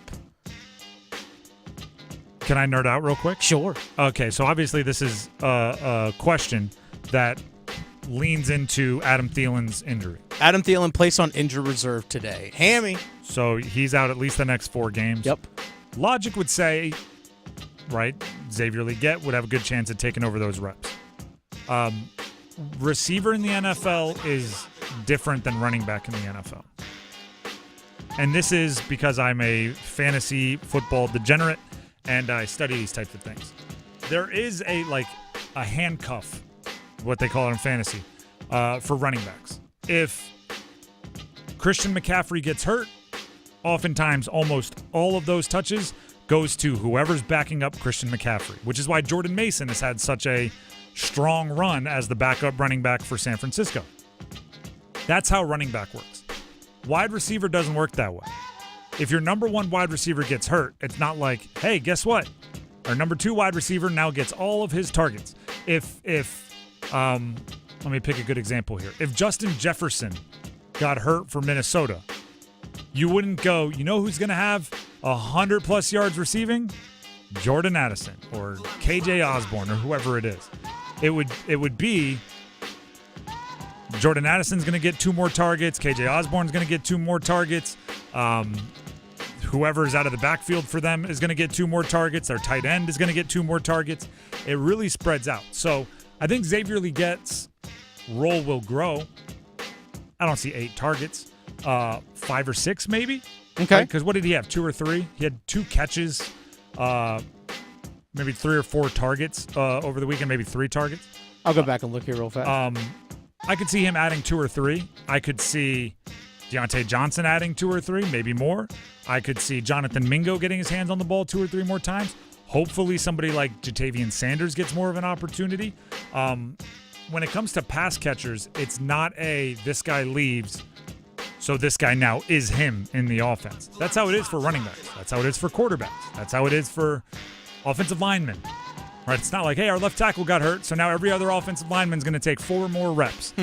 But that is how it is for wide receivers. It's like, hey, our number 1 wide receiver, our number 2 wide receiver got hurt. So now everybody gets, 1.75 more targets kind of spread out evenly. Legette had 3 targets in the game, 2 catches for 42 yards, including that long 35-yarder. But Adam Thielen had 5 targets all in the first half is because he got hurt at the very end of the first half. So if he's on pace for 10, then those 10, but they were already divided up in the second half. So I'll say, yeah, there's 5 or 6 more targets to go around. Legette could get 2 of them. Okay. Do you think that ties into, what does Dave Canales do? We can end the copper drop on this. Yep. What does Dave Canales do in terms of now coaching and scheming around that? All right, you're a little bit more thin at wide out. You don't have your trusty vet. Do you go more 2 tight ends? How does Dave Canales call this? You know how much. I know how you know how feel much I about love that. Jatavian Sanders. Dave Canales improved a ton in week 3 as a play caller. Mm-hmm. But we also we're learning more. Like Dave Canales is a play caller. He's a toddler. That was literally his 20th game as calling plays. He had all the experience, and he's given a lot of credit for turning around Geno Smith out there in Seattle, but he was not the one calling the plays he suggested plays. He was part of the brain trust, but he was not the one calling the plays for Seattle when the play clock was live. He did it last year for Tampa and now this year, and that's it. So he is still a toddler when it comes to being a play caller. Comparing him as an offensive guru to the Shanahans, the McVays, the Reeds, the LaFleurs, those guys, it's not like a senior in high school looking at a freshman. It's like a senior in high school looking at a preschooler when it comes to play calling experience. And I think game 3 was Dave Canales improving a bunch, but also we're learning about what he needs to be successful. I talked earlier about how much I loved the first play call for Andy Dalton. Quick pass, very little decision-making, see a completion to your most sure-handed wide receiver in Adam Thielen. Now, 1st and 10 becomes 2nd and 6, on to the next. It's just getting the ball rolling. Chuba Hubbard had more carries in week 3 than he had in weeks 1 and 2 combined.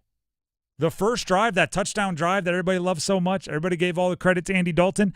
Chuba Hubbard had 4 touches on that drive. He had 6 against the Saints. Not in the first drive, not in the first quarter. In the game, he had 6. So there's regardless of Adam Thielen's health, there is an element of make sure you get the running game going. 4 touches on an opening drive. If you go 3 and out in your first drive, Get him 4 on the second drive. Get him 4 on the third drive. Chuba Hubbard looks like a guy that needs to be a key cog in this offense, and it looked like Dave Canales understood that. Granted, with game flow, it's easier, but it looked like he understood that more in Game 3. Now the part that we're learning about Dave Canales. This guy needs, meaning Dave Canales needs, intermediate over-the-middle throws to be successful. I went back and watched every pass play this morning from the Panthers win on Sunday. Every pass play from that game. There were 13 attempts from Andy Dalton and 9 completions between 5 and 22 yards downfield over the middle. Essentially, tackle box extended forward. That's a lot for over the middle. And the irony of it is the throws weren't necessarily easy. They were completed, and a lot of the big plays happened there. Seams where Andy Dalton had to feather it over the linebacker in front of the safety. Crossing routes where the windows were shrinking. A good example is the Xavier Legette pass that you just mentioned, where it was like 2 elevator doors closing, and he had to fire it between the elevator doors before they closed. Xavier Legette caught it, took off towards the sideline, had a nice little run after the catch. Like, those are not easy throws. Andy Dalton was able to complete them, which opened up Dave Canales' offense in its entirety. Now, the interesting part about that is the 2 back-breaking interceptions, I would say, for Bryce Young, where did they come? Intermediate, down the middle. A shorter quarterback, where are they going to struggle the most? Down the middle, right? When you're looking to the outside, everything's a little bit more spread out. You can find those passing lanes. When you're looking down the middle, that's where the big boys live, right? That's where the tall guys live. That's where the tall guys are shoulder to shoulder, right? So often tackles are out trying to play that game in space, meaning offensive tackles with edge rushers. That's one guy. Just take 1 step to the left, throw. Lean to the right, throw. When you have 3 guards and 2 defensive tackles all kind of moshed together in front of you, that's going to be hard for Bryce Young down the middle. So what we're learning about Dave Canales is he needs receivers that are willing to go over the middle. And he needs a guy in his quarterback that is accurate on those seam balls and those 10 to 15-yard crossers. And everyone in the NFL has something they need or something that unlocks their offense. Again, it's not fair to compare, but just because we're all very familiar with it, what does Andy Reid need? Sure, Patrick Mahomes. But as far as like pass catchers, he needs a speed guy. He needs someone to take the top off so then Travis Kelce can be his creative self in the middle. So Rashee Rice can catch a billion passes on all those short stuff. It's why Tyreek Hill worked so well. It's why they had to have guys like Marquez Valdez-Scantling in the interim, and why they just traded up into the first round to draft Xavier Worthy. Every coach has the few pieces where it's like, I can make it work with a slow possession tight end. I can make it work with a running back that can't catch, but I need that speed guy. Yep. Dave Canales is, I don't necessarily need, the biggest, strongest arm quarterback in the world. I can be successful with Baker Mayfield. But what I do need is receivers that are willing to go over the middle, and the quarterback has to be accurate enough to make those throws down the middle in the intermediate. Not just deep posts, right? That's down the middle technically, right? Throw it at the field goal post and let a guy run underneath it. But it's really the 5 to 20 yards down the field right in front of you that unlocks everything in his offense. You notice how early in the game you saw Tommy Tremble catching some passes early in the game too. Tremble was one of them. That seam, exactly. Yeah, right down the middle of the field. I know he started off strong, didn't really have much after the first couple of drives, but you notice that, you're attacking between the hash marks. Mm-hmm. And that's just going to inherently be more difficult look at Bryce Young at Alabama. He was at best throwing to like wide open spaces and letting his speed guys go get it. The Jamison Williams, the John Mechie's. Andy Dalton was at TCU. Guy didn't have 5-star wide receivers. Nope. He was. AJ Green was pretty awesome there for a long time. But my point is, he was more comfortable throwing down the middle, just a little bit more experienced, and that unlocked Dave Canales. Adam Thielen does do a lot of his damage down the middle, so you're going to need guys like Xavier Leggett. You're going to need guys like Jonathan Mingo to be willing to go over the middle, willing to sell out to make those catches, and then doing the best they can after they make those catches. You also saw Deontay Johnson have a lot of catch and runs after catching the ball over the middle, just coming across the field, and just a lot of space for him to, after he caught the ball, just to keep going. I think, very correctly, it was career best in terms of yards. Yep, 122 is his career high. It was Crazy. Like 116 prior to that. The guy played with Roethlisberger. And had, I believe, a 100-catch season. Yeah, he did. Yeah, so granted, there were some other wide receivers on that offense that also needed to be fed. But yeah, if he's working the middle, the threat of the intermediate over the middle, it's one of Dave Canales' like go-tos. And every coach has them, but once you figure them out, now you know how you have to build your roster. You can't have the contact leery wide receivers that are going to alligator arm it over the side or over the middle, worried about getting hit. You need guys that make the catch and then get up looking at the ref asking for the helmet-to-helmet hit. Like you need the guys that kind of like that advantage. But I do think he was much better in Game 3 than in Game 1 and 2, even if some of the play calls were the same. They just fit Andy Dalton better than Bryce Young, so they look like better play calls. I'll give you credit for that. The Drive with Tim Donnelly, 99.9 The Fan. Coming up next, we have a feedback frenzy. Some of your comments from online are heard right here on air. Stick around.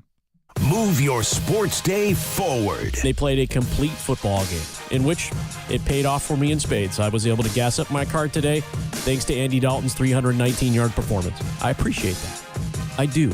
And y'all should appreciate that too. If you're a Carolina Panthers fan, it's okay. It's okay to be happy today. Pound your chest. There are other teams in bad places. Get set up.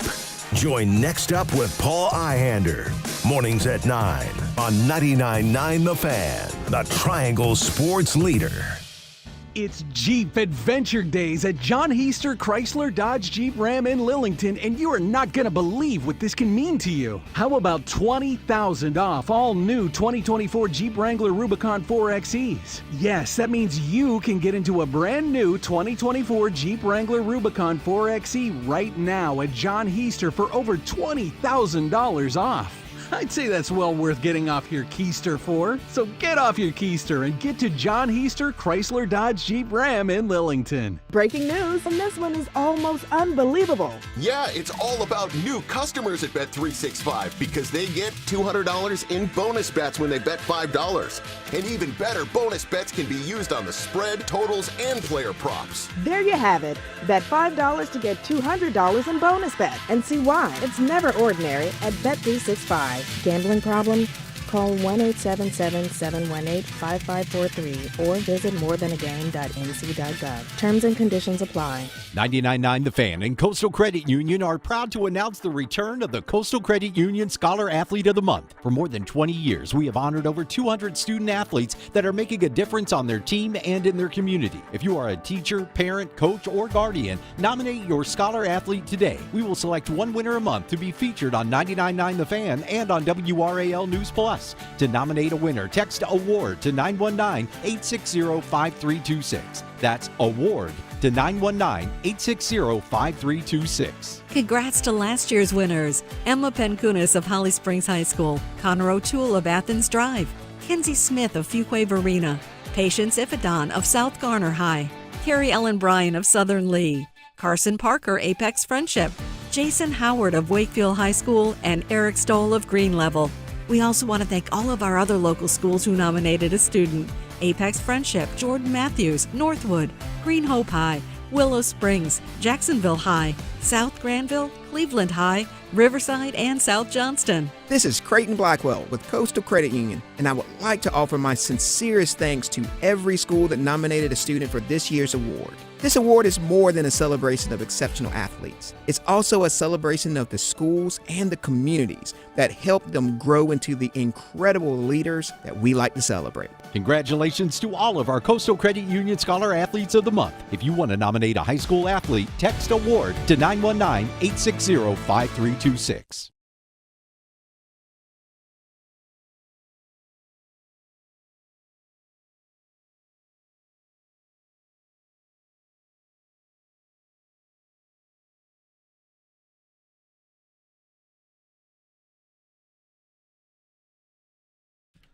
This is The Drive with Tim Donnelly, 99.9 The Fan. At least once a week, we like to highlight all of you online. We look at our YouTube page, which, by the way, go subscribe, 99.9 The Fan on YouTube. We peruse the comments, which is, a blast. And we take some of the best comments. We take some of the best questions, concerns, arguments, and we bring them on air. And we do that to encourage everybody to continue to subscribe and tell your friends and watch videos. But we also do it just because there's a lot of times some really good points being made in the comments. Not all of them. Let's be clear. It's still the internet in there. But it is still the internet. But a lot of good points are being made. So we want to bring those to light, bring them on air here, and Dennis does the hard work for us. So, Dennis, what'd you find? All right, we had a conversation yesterday about Mack Brown, North Carolina, his post-game comments that he may or may not have said in the locker room about possibly leaving. This one comes from the Todd Father, 1969. Hey, what's up, the Todd Father? A great name. Saying, it is Mack's fault, but it goes deeper. He's referring to Mack Brown. The university itself doesn't care for football and lacks the commitment to change the culture. You can bring in top talent and the best talent, and you'll still have similar results. I live near Chapel Hill. I know the mentality of these people. Carolina enjoys making other teams look good. Tell me the root of that comment isn't, they're a basketball school. Yes, okay. I think there's a lot of money being spent on football that they're going like, wait a second, if we don't care about football, we'll keep this money. We'll go get AJ Dibansa, the number one prospect in next year's recruiting class in basketball, who's still considering UNC. They're like, hey, we don't got to pay running backs and quarterbacks. We can go get the best 3-4 man in the country. That's similar to, like, it can't happen until it does. I think North Carolina, I said this earlier, they're a sleeping giant in terms of brand. There's a reason why all of the conversations about conference realignment come with, well, if the ACC crumbles, UNC is going to be the number one target of the SEC and the Big Ten. They're going to be fighting over them. And trust me, it's not because they want to get better at basketball. It's because of the national brand that UNC is, and that translates across other sports. So I think there's some sleeping giant elements of that team on the football side of things. Obviously, they're not sleeping on the basketball side of things. They're just a giant. What else you got? Next one comes from, off that same conversation, this one comes from David Casey Kelly. What's up, David? Mack is in way over his head, and so was Bubba, referring to Bubba Cunningham, the athletic director. All of the modern era of college football is proving to be way past their bedtime. Well, I have a hard time saying he's in over his head when he's got a national championship ring on his finger, and he's one of 3 active coaches. Granted, it was 2006, so it was a while ago. And we are talking almost 20 years. Yeah. Long, but also, like, more recently, he has made it to a national championship game. May have won another one if Colt McCoy didn't get hurt on like the 3rd play and they had to turn to Garrett Gilbert. It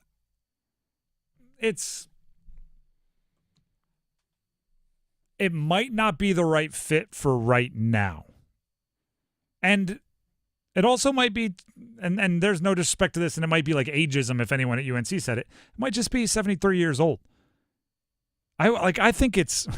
I've had this conversation before. If you take the football out of football recruiting, okay, it gets real weird real quickly. It's like, hey, I took these middle-aged dudes and we drive down to random high school football games and watch the young guys play, and then I text them like once a week asking them if they want to come spend the next 4 years with me. Yeah. Like it gets weird real quick. You want to stay overnight? See how you like it? Well, I want to come for a visit? I'll pay. Now bring your parents. We'll put them in a different hotel room. It's just kind of weird if you take the football out of it. And you get to the point where it's like, I remember college coaches. My college coaches would like come into the locker room and be like, what artist is this? And I'm like, Coach, you wouldn't like it. And they're like, nah, we like to stay up on the stuff so we can relate. And I'm just going, that's so weird that some middle-aged dude is like, hey, I'm going to be talking to a 17-year-old later. kind of want to relate to him on a better level. So can you tell me, is this Little Wayne? It's like, come on, my guy. Like, please say Little Wayne. Yeah. Please, Little Coach. Wayne. But it's for a 73-year-old, it's probably more difficult. So there are elements of college football that just get more difficult, the kind of more generations you put between you and the players, you and the recruits. So, yeah, I'm not going to say it hasn't passed them by, but I'm not going to fully agree with you that it has passed them by. All right, next one. This one comes from a conversation we actually had earlier today about NC State, asking, will NC State football ever take the next step as a program? Always feel like they're hitting that glass ceiling of 8-9 wins. This one comes from Red Fisher, commenting again on the video we posted about an hour ago. No, we love insanity. That's it. That's the comment. Well, good. If you love insanity, you are a fan of the right team. You are in the right place. Like, welcome. Here's your membership card. Like, you're a card carrying member. Actually, this year UNC has been kind of chaotic, and it's probably like, whoa, that's us. What are you doing here? That's our thing. I'll put it this way: not even every 8 or 9 win season is made the same. If you win 8 or 9 games, but you knock off like a top 5 team, and you maybe then lose a game you shouldn't, that's different than like the Dave Doran thing is kind of he wins the game, like he wins the non-conference games against the bad teams. He wins the games against the bottom part of the ACC. You need to storm the field every once in a while. You know what I mean? You need to beat the third team in the country at home every once in a while. You need to win in Charlotte in the Duke's Mayo Bowl against Tennessee every once in a while. But yes, if you're a fan of chaos, you're in the right spot. Welcome. All right, we've had a lot of conversations about the Carolina Panthers over the last couple of days, including them winning. And as Rash Slayer says, I attribute most of it to Dalton in terms of talking about the team's success. Defenses look better when they're playing with the lead and have time to rest. Receivers run sharper routes when they know they have a quarterback that can get them the ball. Running game looks good when there's a legitimate passing threat beyond 10-plus yards, and defense has to respect that passing game. This one I'm torn on because I agree with what you're saying. But can you go ahead and read just the running back one more time? Running game looks good when there's a legitimate passing threat beyond 10-plus yards, and defenses have to respect it. One before that. Sorry, wide receivers. Oh, receivers run sharper routes when they know they have a quarterback that can get them the ball. I hear you, and I understand it's subconscious in a lot of ways. But also, you're paid a lot of money to run crisp routes. I don't care if the quarterback back there is Tim Tebow. Like, you're paid. Deontay Johnson's getting $10 million this year. Run a crisp route, even if there's 0% chance the ball is coming your way. That's where I get torn. It's like, it's just everybody tries harder when they like the quarterback. I don't care if the quarterback is the kid that picked on you in 4th grade. If you're getting paid that kind of money, you run hard, you work hard on every single play. But then I also hear your argument. Like, this is why I'm playing both sides of the fence here. I also hear the argument that it's just, when the quarterback is better and you think you have a legitimate shot to win, it's just easier to put in a little bit of extra effort. And I'm doing the sports radio thing. I'm on both sides of the fence at the same time. And because I'm not the coach, I don't have to make those hard and rash decisions. All right, this one comes from Chris Breezy. As a longtime Panthers fan, I've grown accustomed to large leads disintegrating, so I admit that I was still holding my breath in the 4th quarter. However, yesterday, Sunday, was the most fun I've had watching a Panthers game in a long time. I don't know what the future holds, but I hope they can keep the momentum going for the rest of the season with Dalton at QB. And I think that's the sentiment of a lot of Panthers fans there, by the way. I had this thought. It's just funny the way they described it brought this memory. I was watching the Olympics, a month ago. And I was watching high jump, and there was a high jumper lady. I forget where she was from, some other country, and she cleared the bar by like 3 inches, and landed in the pit, and everybody clapped, and she was like, told almost like wait, and like watched the bar to make sure it didn't fall. I went, oh, she's definitely She's definitely thought she's cleared like a record in the past, only to look up and have it just teeter off. I feel like that was a little bit of Panthers fans, where it was like they were up, 20 points, and everyone's going like, whoa, nobody move, nobody move. No, not buying it. The Not bar right now. has fallen in the past, even though she didn't touch the bar, she didn't bump into it. Like everything said the Panthers were dominating that game, but everybody was still like, wait a second, it's gonna fall. No, it didn't. All right, we win. Raise the bar. Let's go again. Final one here comes from Gaffey. That was the first time I have enjoyed a Panthers game in years. Thank you, Andy Dalton. Also, something people need to talk about is that the locker room is buying what Coach Canales is selling. I need to. We're one game away from everybody saying he was going to lose the locker room. I need to see how they play or how it works after a loss. Sure, after a win, everybody was dancing in the locker room. I've seen bad coaches dance in the locker room after wins and everybody laugh and have a good time. I'm not ready to say everybody's bought into Canales yet, but I am saying that's a big first step in the right direction. Think you would have stuck with Bryce? You may have. Hey, I'm buying into what's doing best for me. There's a lot of that. There's a lot of that. A lot of that in the NFL too. Once you're mathematically eliminated, it's hey, I got a contract. I want to be on the team next year. I got a bonus. I need to get my stats. I saw this. Just side conversation, real quickly here. I forget who said it. I saw it online. It's not my thought. That the NFL and other like professional sports leagues should put bounties on records. So, like, hey, if you break the all-time receiving yards record, you get $1 million. Hey, if you break the record for longest field goal, you get $1 million. That way, teams stay and players stay ridiculously motivated even after. So it's essentially like contract incentives, only for NFL or whatever the league records are. I think it would be fascinating. If you see like the Jags, they looked awful last night, get mathematically eliminated week 8, and then they roll right into, all right, forget about winning. Let's try to get, ETN, the record for most touchdowns, because then we can all split $2 million. It's like, all right, let's go. The Drive with Tim Donnelly, 99.9 The Fan. Before we move on, here's Dennis Cox. Hey, Dennis Cox here for my friends over at Loan Pronto. Lower mortgage rates are finally here, folks.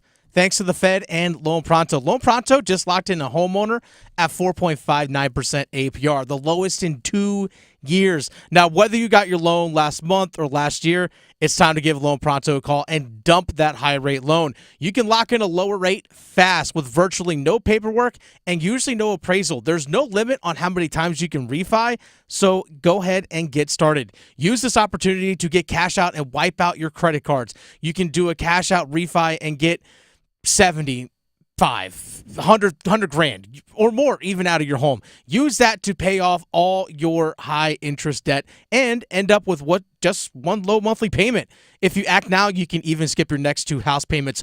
Purchase loans available as well. So call now, get your rate quote in minutes with no hard credit pull and no upfront fees like those other guys. VA Streamline loans are also available with Loan Pronto. Call 919-381-1760 or loanpronto.com. 919-381-1760, loanpronto.com.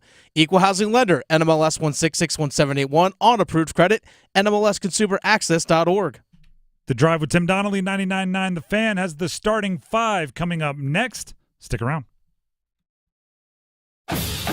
We're kicking it this fall with college football.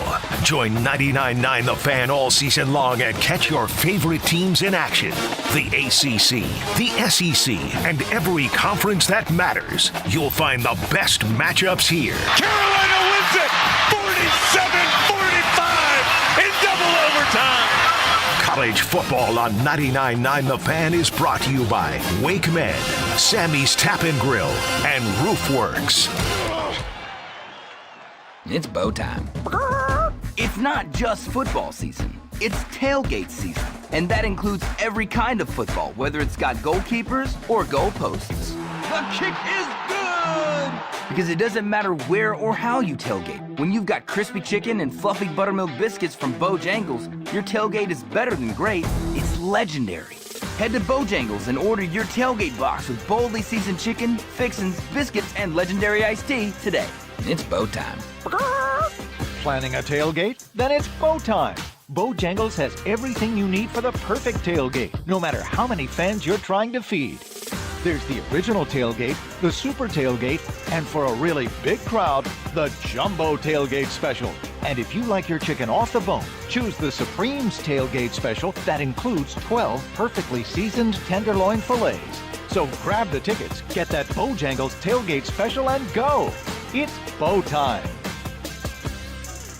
Is your heating and air system ready for cooler weather? Call Newcomb & Company today to schedule a routine maintenance and ensure your system is operating at peak performance. Become a Comfort Contract customer to receive priority service and a 15% discount on service calls and repairs for HVAC and plumbing work. Newcomb & Company has served the area as a Carrier Factory authorized dealer for more than 3 generations. Turn to the experts today. Call 919-862-3000 or find us at newcombandcompany.com. Newcomb & Company and Carrier. Your comfort is our business.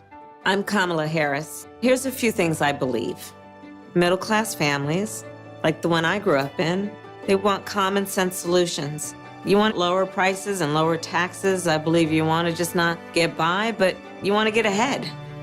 We must create an opportunity economy where everyone has a chance to get a car loan, buy a home, start a business. And I believe we can make that happen. Kamala Harris's plan? Bring down costs by cracking down on corporate price gougers. Make homeownership more affordable for families. A middle-class tax cut for 100 million Americans. And make sure billionaires and big corporations pay their fair share so you can keep more of the money you've earned. And instead of being focused on the politics of the past, we need to be thinking about the future and how we make it better for families like yours. I'm Kamala Harris, candidate for president, and I approve this message. Paid for by Harris for President. Summer is winding down and fall is fast approaching. At the Good Feet store, our arch supports are designed to make any season comfortable by fitting into your favorite seasonal shoes. Stop in your local Good Feet store today or make an appointment at goodfeet.com. This hour of the Triangle Sports Leader is powered by Ritchie Law Firm, Raleigh's injury lawyers. Bounces away into the end zone. Touchdown! Visit GotBrian.com. That's GotBrian.com. WCMC HD1 Holly Springs. Take us with you on radio, web, app, Alexa, and YouTube. 99.9 The Fan, the Triangle Sports Leader. Good afternoon, everyone. I'm WRAL meteorologist Mike Mays. We're on the lookout for showers and storms later on tonight, primarily focused from the Triangle area north, and some of the rain could be heavy enough to cause some localized flooding. 70 the low. Partly to mostly cloudy tomorrow, a chance for storms, 84. Weather update brought to you by Newcomb & Company, where your comfort is their business. Visit newcombandcompany.com. 5 o'clock check of your money. Dow Jones is up 83 points today to 42,208. It's 5 o'clock. Time to serve up the biggest sports stories of the day. Here comes your starting five. The Drive with Tim Donnelly, 99.9 The Fan. This is the starting five, brought to you by the Ritchie Law Firm, Raleigh's injury lawyers. Visit gotbrian.com. That's G-O-T Brian.com. Starting five, as always, starts with number 5.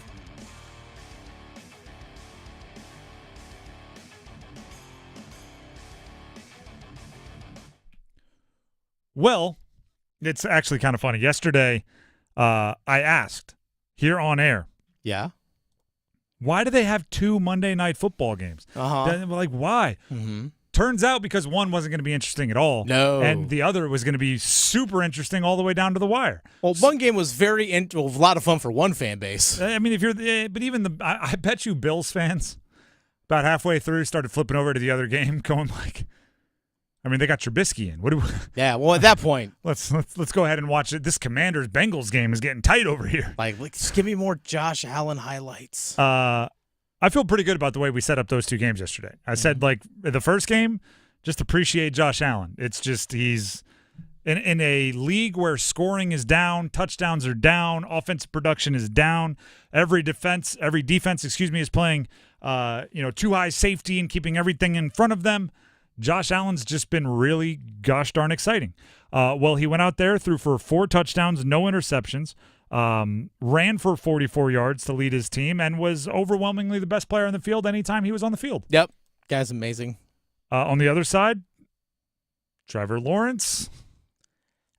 Not so amazing. Not so amazing. You want a little misery loves company stat? Go on. The last 3 quarterbacks to be drafted number 1 overall have not won a game. This season? This season. So it's Bryce Young. 0 for 2. Yep. Trevor Lawrence. Yep. 0 for 3. Mm-hmm. Joe Burrow. 0 for 3. Ooh, wow. Maybe the move to get your quarterback. No, I'm saying Joe Burrow is actually really gosh darn good. I'm not going to group him with the other 2. But there are some questions about Trevor Lawrence that maybe are making people say $53 million per year. Little rich there. Oh, a lot of people are going, whoops. That's a lot of money. Mm-hmm. A lot of money. The later game, ironically, Jaden Daniels drafted number 2. Pretty darn special. He completed 21 of 23 passes, ran for 40 yards and a touchdown, threw 2 touchdowns, 1 to an offensive lineman, and one of the best throws we've seen this year. Clutch, need to have it moment, getting absolutely lit up as he let it go. And it dropped it in the bucket over the shoulder of Terry McLaurin for what ended up being the game-winning touchdown.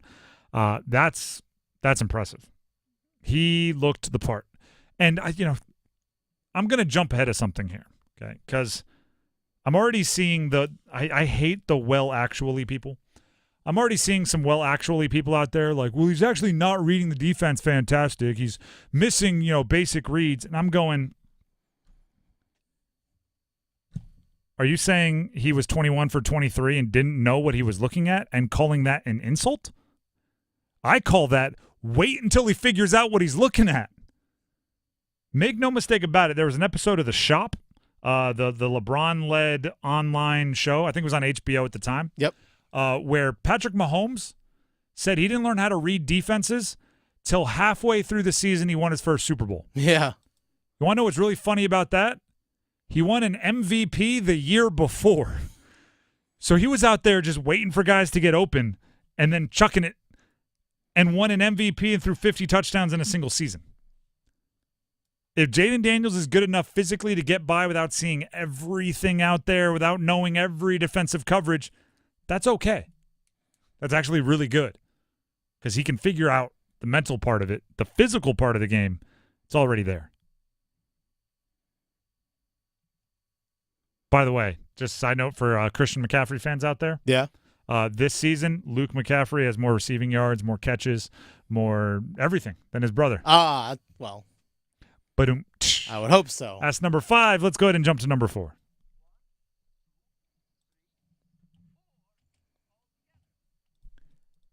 So Mack Brown, head coach UNC Football, after the game, where they lost 70-50 to James Madison, according to Mack Brown, told the team, if I'm not the right guy, if you don't think I'm the right guy to lead this, I'll go do something else. It was misconstrued by at least somebody because the word got out to Inside Carolina, a few other sources, that Mack Brown said, I'm leaving the program, I'm walking away.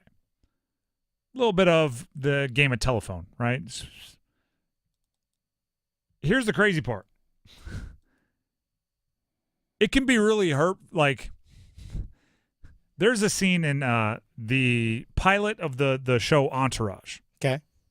Where one of the group, there's a group of buddies, if you haven't seen the show Entourage, there's 4 of them. One of the group is broken up with his girlfriend. And the rest are all talking to him about it. And the buddies say, now, are you actually broken up with her? Or is this a situation where we say she's a B word and then 2 weeks later you get back together with her and you're mad at us for having called her a B word? And he goes, nah, I'm actually done. And they go, all right, she's a B word. It's a comedy. It's from the early 2000s. Who knows if that joke would even fly nowadays. But also, it's one of those things where it's like they obviously have been burned by that in the past, where it's like, I thought you said you were broken up. That's the only reason I said the thing. And now that you're not broken up, I get it's awkward, but that's why. When everybody thought Mack Brown had told the team he was leaving the program, there were a lot of fans that were like, good, all right, fresh eyes. We'll have a fresh feel on the program. It's time for maybe get someone younger. All right, maybe get someone with a different background. And then he's like, I'm what are you talking about? I'm not leaving. And it's like, yeah. I said all those things when I thought y'all were broken up, and now that you're back together, it's kind of awkward. I was surprised the positive response to people thinking that Mack Brown was walking away from the program. Mack Brown to me is I mean, not only like the charm and the class and everything else, it's he's kind of a University of North Carolina staple, right? He returned. He chose to be here. He easily could have retired at Texas, done the media thing for a few years. He could have, you know what he could have been doing? He could have been wearing a light blue blazer on an Aflac commercial right next to Nick Saban and Deion Sanders and just chilled doing that for the rest. He came back to North Carolina and did a lot of good things with the program, and I'm surprised to see the blame being pointed at him, even if there are some reasons logically that point towards the head coach for the way things have happened in the program. That's number 4. Let's get to number 3.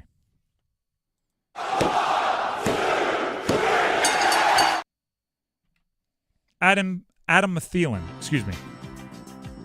hamstring injury. He's gone to IR. Injured reserve means he will not play for at least 4 weeks, and then he'll be eligible to return. No guarantee he comes back then. It just means that's when he's eligible to return. I feel bad for Adam Thielen. Yeah. It's like, dang it, I probably have a competent quarterback. It's like, if you look at what Adam Thielen has gone through the last year and change, he signed up to come play. I believe he's kind of boys with Frank Reich. They just have some kind of relationship. I don't know. They like each other. So he signed up to come play for Frank Reich. Thought it was going to be a Super Bowl contending year. First thing he learned was definitely not a Super Bowl contending year. Next thing he learned was his buddy Frank Reich got fired. Then he still had to finish the season with the mishmashed parts of an offense through the rest of the year. Comes back this year, new coach, new energy, goes right back to the offense not being great, suffering through that. Then there's this epiphany that happens on Sunday. Andy Dalton, first drive, touchdown. Uh-oh, look at this. We're up a bunch of points. Could we get a few more points before half? You're darn right we could. No, I got you, fam. Let's throw a seam ball to Adam Thielen. Just, I don't know, a foot further than a perfect, absolutely perfect pass would be, which is nothing in football. You're throwing it within a foot, the coach just says good pass. But maybe a foot further, so he has to extend a little bit further than he wants to. Catches the ball, holds on to it, pops his hammy. Then he has to go deal with, and as somebody that has had hamstring problems, they aren't fun. It's you feel okay when you're stagnant, when you're not moving, but as soon as you move, you feel it. It hurts. It's frustrating. Stairs stink. Standing up stinks. You just have to ice over and over and over again. There'll be some bruising. You had to watch everybody else have an awesome time. The offense finally got fun, and he said, cool, guys, I'm out. He showed up at a party at like 8 o'clock. At 10 o'clock, it started getting fun. He had to be home by 10:30. Like, see you guys. I enjoyed all that quiet sitting around we did between 8 and 10. Now that it looks like you guys are going to have a great time. See ya. By the way, Ian Rappaport, NFL Network, said that Thielen is expected back sooner rather than later. So hopefully he doesn't keep him past the 4 weeks. I can't remember when the Panthers bye week actually is off the top of my head. Can I silver lining this a little bit? Sure. I do want to see more Xavier Legette. There you go. I do want to see more Jonathan Mingo. Because Jonathan Mingo, second-round pick before last season, he's been taken through the ringer a bit as far as reputation and people not loving his play. Had some drops, some fumbles, some things that you'd wish he didn't have. But this is also his first chance to be in an offense not led by Bryce Young. So I want to see him work with Andy Dalton, see if the veteran can't bring along the young receiver. Same with Xavier Legette, who's the first-round pick from this most recent draft. Adam Thielen is great. Don't get me wrong. Love Adam Thielen. 100 catches last year. Cannot scoff at that. Andy Dalton's a smart quarterback. Cannot scoff at that. What do smart quarterbacks do? They pepper their reliable wide receivers with targets. If Adam Thielen's out there, I believe Adam Thielen gets a lot of attention from Andy Dalton because Andy Dalton's not stupid. I throw it to that guy, he's likely to catch it. I throw it to that guy, he's likely to be where he should be. I want to see what happens when Andy Dalton is tasked with getting the young wide receivers to that point that obviously Adam Thielen has been at for like 10 years now. Is it a silver lining? Yes. Is it a silver lining? Yes. Is it still a gray cloud? Like the injury is a bummer? Absolutely. Maybe it's not the end of the world. Couple of the roster notes here. Jordan Fuller also goes on injured reserve as well with a hamstring injury, the safety. The Panthers also waived tight end Messiah Swinson, who they signed from Green Bay before the season started off their practice squad. He had to be on the active roster for at least 3 games. So he was on the roster for 3 games, and they waived him. So they did promote Jalen Coker, the wide receiver, who's an undrafted rookie. Damani Richardson, undrafted rookie, the safety. They promoted him from the practice squad as well. And defensive back Russ Yeast to the 53-man roster. So those 3 guys brought up, with those other 3 guys being either going on IR or waived. Do you want me to give you some space here to make your pun? Well, I mean, yeah, Yeast rises to the active 53-man roster. There you go. I mean, there's a lot of different things, we can talk about. I mean, I hope that, he obviously rises to the occasion. Does Yeast? I mean, he's going to need a lot of time to, to really get himself ready. Yeah, he can't loaf around out there on the field, Tim. I just hope he runs north and south and not west and east. That one got a little stale. Too there, far? buddy. Too far? That one got a little stale there. Too far? Buddy. That's fair. Looking too crusty on me, all right? Hey, I see what you're doing there. Well, honestly, you're being a little sour, Doe. That's number 3. Let's go ahead and jump to number 2. Just the 2 of us. Pac-12 adds Utah State. What? The Pac-12 is alive? The Pac-12 is up to the Pac-7, and there's lawsuits happening all over the place. The Pac-12 is suing the Mountain West. The Mountain West wants money from the Pac-12. The schools have exit fees. Do you know what I love most about this? Utah State joins the Pac-12. All 7 teams in the Pac-12 right now have state. Yes. There's San Diego State. There's Fresno State. There's Colorado State. There's Boise Utah State. There's Boise State. There's another state that I'm missing. Oregon State, Washington State. They all have state. I kind of respect that. I don't know why. It's just a funny deal. And then they could call themselves like the state conference. Maybe. Huh?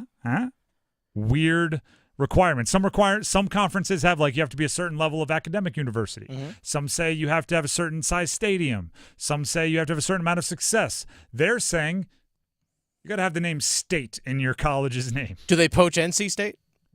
Or do they start looking at UTEP and saying, if you call yourself UTEP State, we're in. Change your name. We really want Houston. Does Houston State work for you? Come on over. Let's go. So Utah State was set to go to the Mountain West, but then I guess they pulled out of that deal and are now going to go to the Pac-12. Well, what's happening now is even teams within the Mountain West that have pledged their allegiance to the Mountain West, apparently, legally, they've signed stuff saying hey, I'm with the Mountain West. There's a I almost said silver lining because I'm so into silver linings right now. Fine print that says only if all of the current schools that are committed remain committed or something along those lines. So Utah State getting out suddenly opens it up for a bunch of other schools to go back on their recent pledge of loyalty to the Mountain West. It sounds like the Pac-12 is pretty much going to be the Mountain West plus Oregon State and Washington State. Kinda. Because they poached 4 schools from the Mountain West already, and yep. Utah State was supposed to go to the Mountain West. And now there's a few others that are going like, well, shoot, if everybody's going to leave, I might as well. So is this the end of the Mountain West? Well, the conference that apparently Joe Lunardi said is better than the ACC when it comes to basketball. Maybe this is what the ACC needs. It's a trickle-down effect because you know what the Mountain West is going to do. They're going to go attack the Dakotas. They're going to try to get the Big Sky Conference all involved in theirs, and it's just going to keep on trickling down. I think we're going to actually start seeing some schools that want to elevate from FCS football to FBS football, much like your Delaware Blue Hens. Jump into Conference USA, baby. I think you're going to start seeing more of that. I know Kennesaw State down in Georgia is doing – maybe Kennesaw State should go to the Mountain West. Kennesaw State would work. They would work. Maybe Florida State. Let's get rid of them. Send them. Honestly, give them away. Give them away at this point. How many first-round picks would you send us back for Florida State? What kind of bread do you want on your ham give us sandwich? A Bryce Young haul. Next year's number 1 overall, we'll send. Deal. Still, the Pac-12 is alive. They need one more just to, like, right now they have 7. To be a conference when it comes to automatic bids, to be a conference when it comes to essentially recognition from all of the postseason stuff, you need 8 teams minimum. So they're going to get one more, probably 3 or 4 more. Apparently UNLV is looking to possibly be that school. UNLV in the mix. I saw Air Force maybe in the mix. Yeah, but they might be going to the American because the service academies with Navy and Army are already in the American, which impacts East Carolina. Yep. Because ECU's in the American. Maybe App State should go Mountain West. They play in the mountains. They do play in the mountains, but they're state. Maybe they should go to the Pac-12. That's what I mean. I meant go to the Pac-12. That's what I meant. Sorry. Because they are a state. They are. That's number 2. Let's get to number 1. The one! The Carolina Hurricanes. Let's go. Tonight, preseason, week 1, game 1. You're not going to see Aho. You're not going to see Svetch. You're not going to see Jarvis. It's an away game in the preseason, which means you're almost never going to see the big names. They will play in preseason games. They will get kind of, knock the rust off, get ready for game action, but they're likely to do that at home in the arena formerly known as PNC Arena, currently known as the Lenny, the Lenovo Center. Club Lenovo, the VO, TLC, whatever you want to call it. That's where you're going to see the main characters of this Canes season.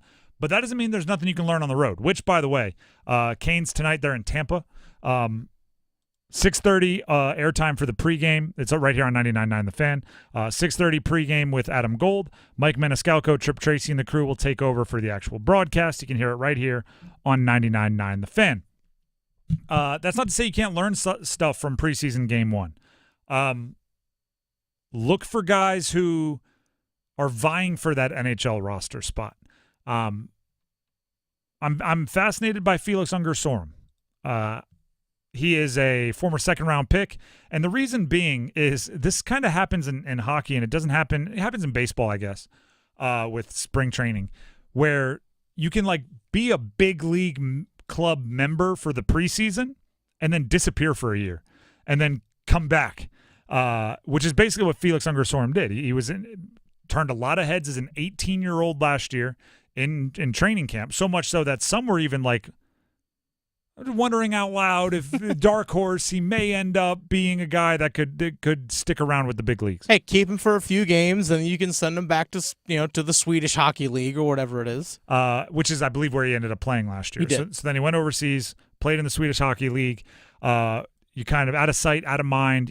Even at the end of the year last year, when Bradley Nadeau and Scott Morrow and some of these guys were getting their first starts and their first NHL action in the last 2 games of the year, obviously Felix Unger-Sorum's overseas. He didn't get to do it. So now he shows up in training camp, and it's like, all right, what'd you work on? All right, how much weight did you put on? How much did you mature? So he is one to watch in a game like tonight. And then in addition to that, they're experimenting with him at center. He had been a winger in the development process up till now. I believe he played on the wing out there in Sweden. But since he's been back for the pre-training camp process here in Raleigh, in the prospect camps and the like, he's been playing center. First of all, I would consider this a massive compliment. If Rod Brindamore is trying you out at center, that's like, hey, I think you might be awesome. I think you might be one of my kind of guys that I can trust in these, face-offs and big situations playing center. So credit to you. Now go prove him right. Rod Brindamore, this was earlier today, was asked how Felix has adapted to his new position. This is what he had to say. I don't think it well, just by the way he's already taken to this position. You don't want to make him take a step back, because like, what is this? You're throwing something new. I mean, but he's really taken the challenge on. Elite player that we think he can be.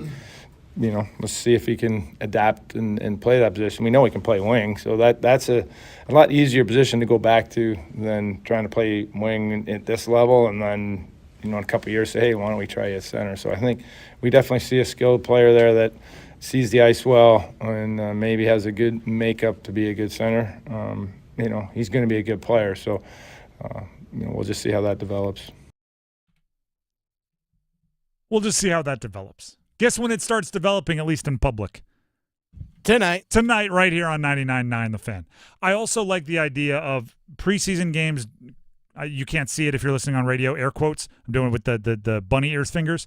Don't matter.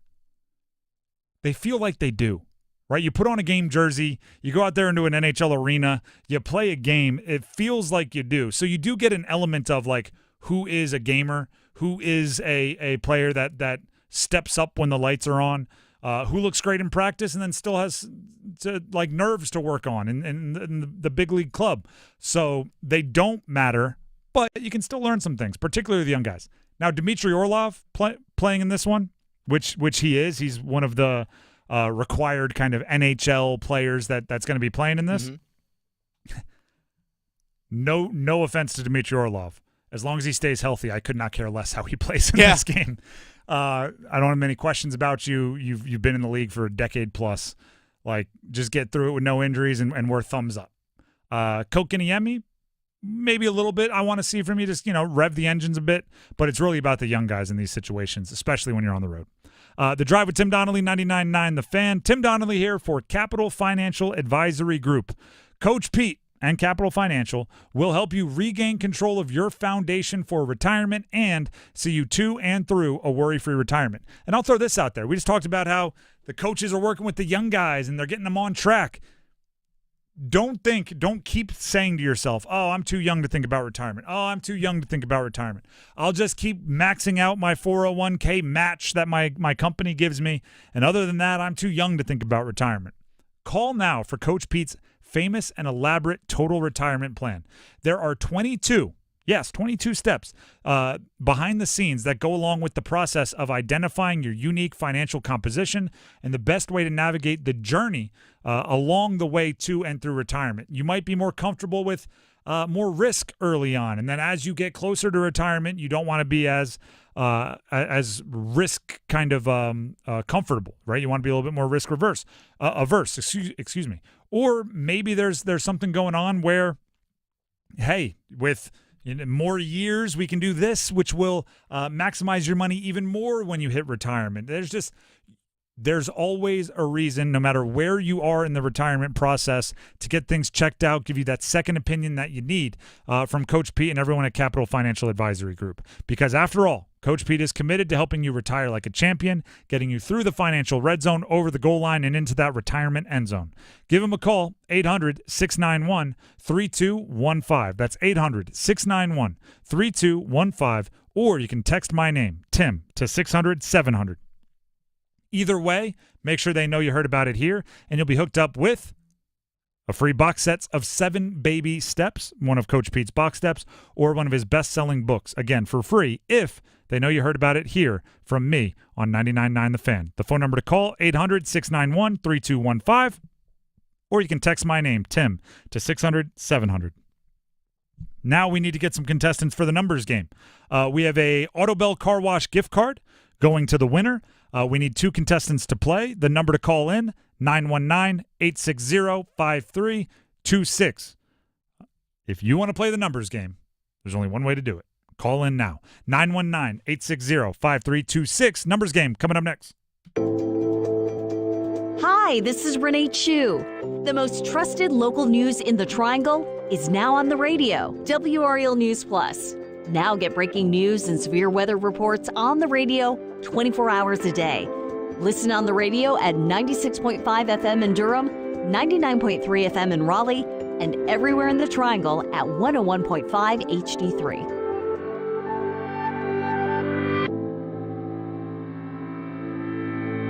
Our state's future begins with our students. That's why the North Carolina Education Lottery has contributed over $10 billion to education. Through scholarships, school construction, support staff, and pre-K programs, lottery dollars move our state forward, helping students become the best versions of themselves. Visit movingncstudentsforward.com and share how your student or school community has benefited for a chance to earn $2,000 for your story. Must be 18 to play. Problem gambling helpline 877-718-5543. It's Tim Donnelly for Window Nation. Did you know that most of your home's cold AC this summer leaked out through your old windows? Save money year-round with energy-efficient ones from Window Nation. Right now, buy 2 windows and get 2 free. Plus, pay nothing for 24 months. Love your windows like Albert, who says great value, great product, and great customer service. Hurry, sale ends September 30th, so schedule a fast in-home estimate right now at 866-90-NATION or at windownation.com. Nothing beats a fairway green lawn. Now's the time to seed your fescue lawn. A lot of people think it's springtime, but that's incorrect. You got to get out there and do a core aeration seeding, put down the proper fertilizer at that time. And if you have a warm season lawn, now's an excellent time to start controlling winter annual weeds like poana. And of course, broadleaf weeds never stop, no matter what turf you have. So it's always a good time to apply the proper broadleaf weed control and your fertilizers. 919-329-0095. Visit fairwaygreen.com and go ahead and request a free lawn analysis. We'll be out within a few days and leave a very detailed lawn analysis in the door. Nothing beats a fairway green lawn. Global Golf, Carolina's home to the largest selection of pre-owned golf gear, is having a 2-day sidewalk sale this Friday and Saturday only. Get huge deals like drivers starting at $50, golf bags starting at $40, and golf shirts starting at $15. Get these special deals and more only at the Global Golf Retail Store, located on 7320 ACC Boulevard, North Raleigh. Open Monday through Saturday, 10 to 6. Global Golf, home of the best deals in golf. Week 4 is here of the NFL, and you can start with a chance to win big on FanDuel, America's #1 sports book. And I am Adam Gold, and new to FanDuel, you get started $200 in bonus bets guaranteed when you make your first $5 wager. Don't even have to win it. Just have to make it. You can get yourself a single game parlay thinking ahead to Thursday Night Football, Cowboys at Giants. Giants aren't good. Cowboys, well, we're not really sure, are we? FanDuel.com/Adam Gold to make every moment more this season with FanDuel. FanDuel.com/Adam Gold. FanDuel is an official sportsbook partner of the NFL. 21 and over and present in North Carolina. First online real money wager only. $5 first deposit required. Bonuses issued as non-withdrawable bonus bets, which expire 7 days after receipt. Restrictions apply. See terms at sportsbook.fanduel.com. Gambling problem? Call 877-718-5543 or visit morethanagame.nc.gov.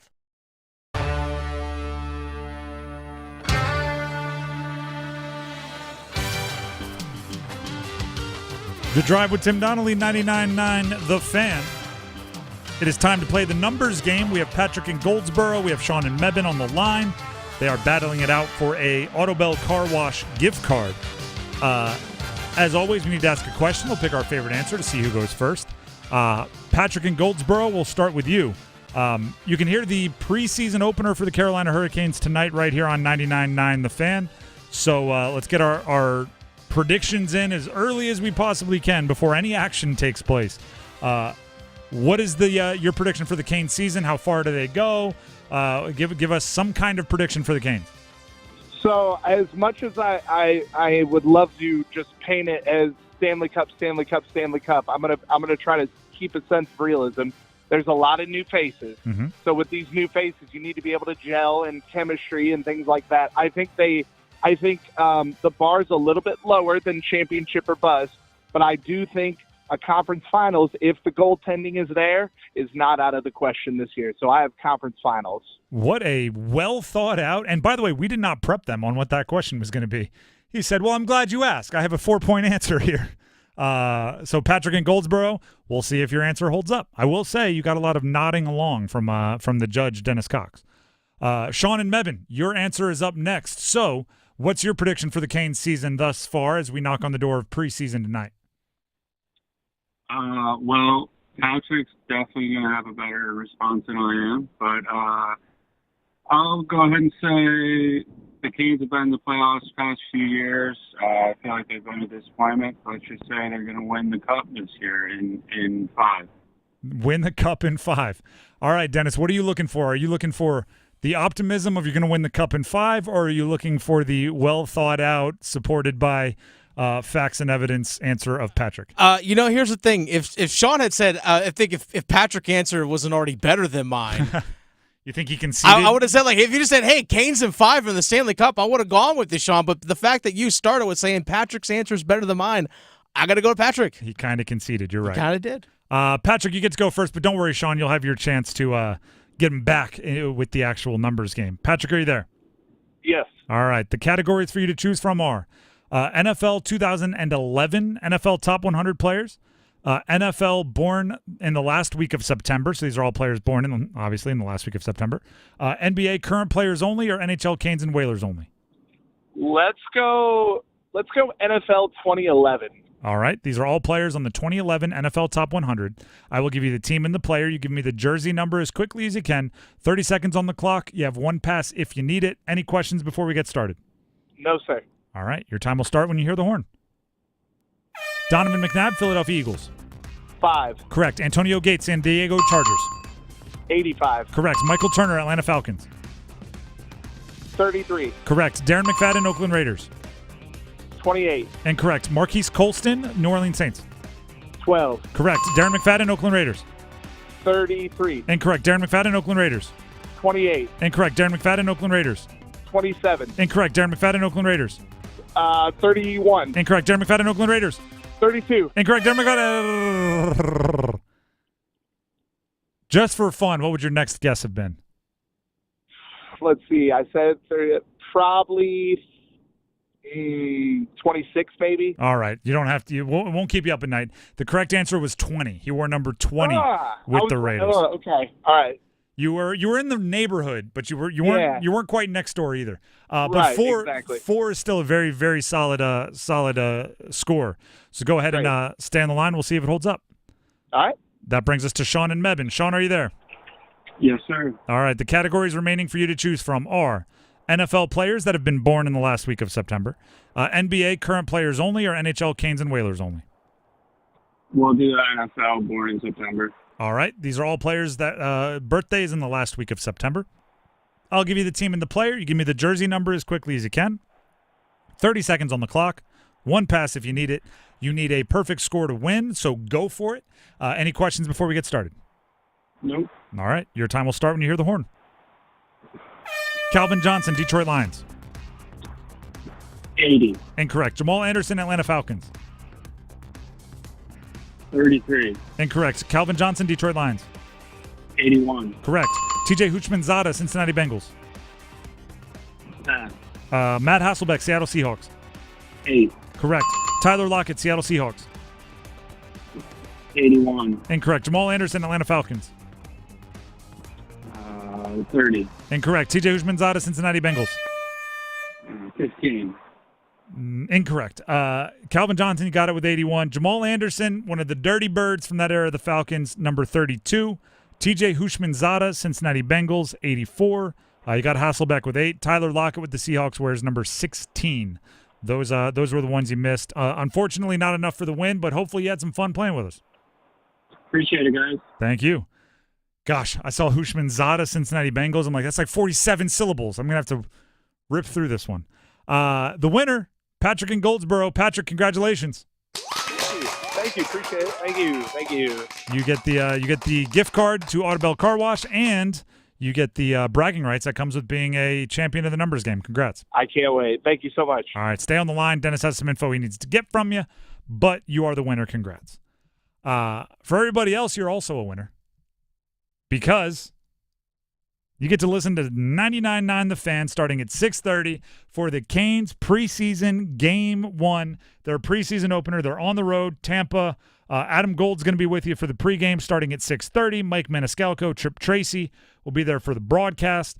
It's an opportunity to hear and see the prospects that are hoping to make the big league club. There will be a handful of the players whose names you do know. Pyotr Kochetkov is expected to be in net to start. I think there's a good chance, and if I had my druthers, there would be a 100% chance that he's goalie one. He's the starting goalie for the Carolina Hurricanes this year. Dmitry Orlov, the veteran defenseman, will be down there participating in it for the Carolina Hurricanes. So you'll have at least one of the highest paid players on the team. And then somebody like Kokiniemi, somebody like Drury. There's going to be quite a few other guys that hopefully will be making a few big plays this year for the Carolina Hurricanes. They'll be playing in this first preseason game. And then obviously, as things go on in the preseason, you can hear all the preseason games here on 99.9 The Fan, by the way. You'll be hearing from the Ahos and the Jarvises and the other, stars, if you will. But tonight, 6:30 airtime for the pregame show. Adam Gold will take you right up to puck drop, and then Mike Maniscalco, Trip Tracy will take over right here on the home for the Canes, 99.9 The Fan. We're going to take a quick break here, but when we come back, it's time to reevaluate the ACC. A readjustment in terms of our football expectations is due. Stick around. The Adam Gold Show. Look, I know the contract's good. It gives the Hurricanes an additional $500,000 more per year in cap space. But the best part about this deal is that Seth's here for the next 8 years. And if all goes well, he'll be here for the following 8 years as well, because he's headed to market again when he's just 30, and he should be at the height of his powers. Great deal for both sides, and we are lucky to have Jarvie in town. The Adam Gold Show, weekdays starting at noon on 99.9 The Fan. BetMGM presents Upping the Action with Jamie Foxx. When you bet this baseball season, you're not just watching the game. You're in it with the bases loaded, bottom of the ninth. Your money line is on the line. With a drive to left field, the runner goes home. That's your money line, and you called it from the top of the first. It's raining popcorn and sunflower seeds. This baseball season, download the BetMGM app.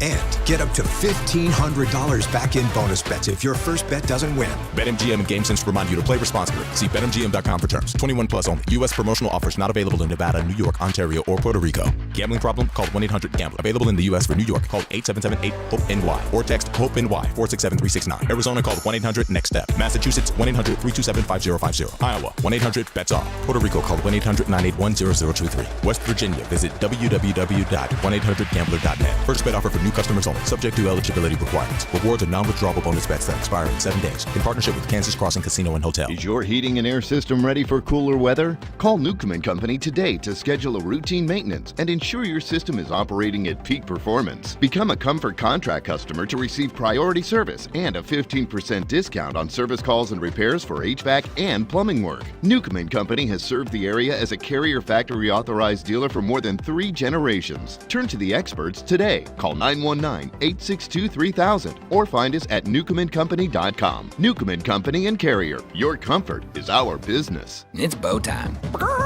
It's not just football season. It's tailgate season. And that includes every kind of football, whether it's got goalkeepers or goalposts.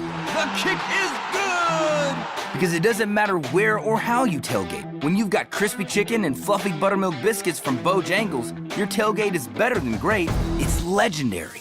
Head to Bojangles and order your tailgate box with boldly seasoned chicken, fixins, biscuits, and legendary iced tea today. It's bow time.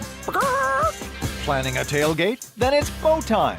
Bojangles has everything you need for the perfect tailgate, no matter how many fans you're trying to feed.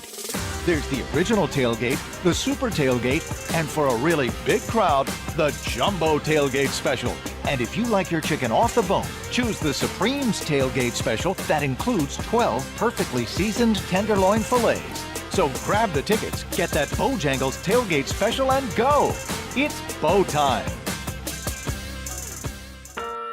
Hey, I can't wait for golf this weekend, huh, buddy? Time flies. Love you, man. Oh, don't forget your knee brace again. We aren't in college anymore. Moments together matter, so help protect yourself from RSV.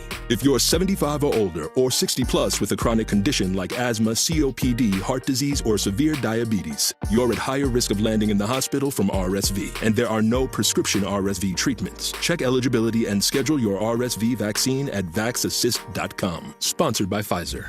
Meet Cheryl. Hey. She's on vacation and lost in the moment. Unfortunately, so is her Chase debit card. It's gotta be somewhere. Maybe she lost it at salsa night.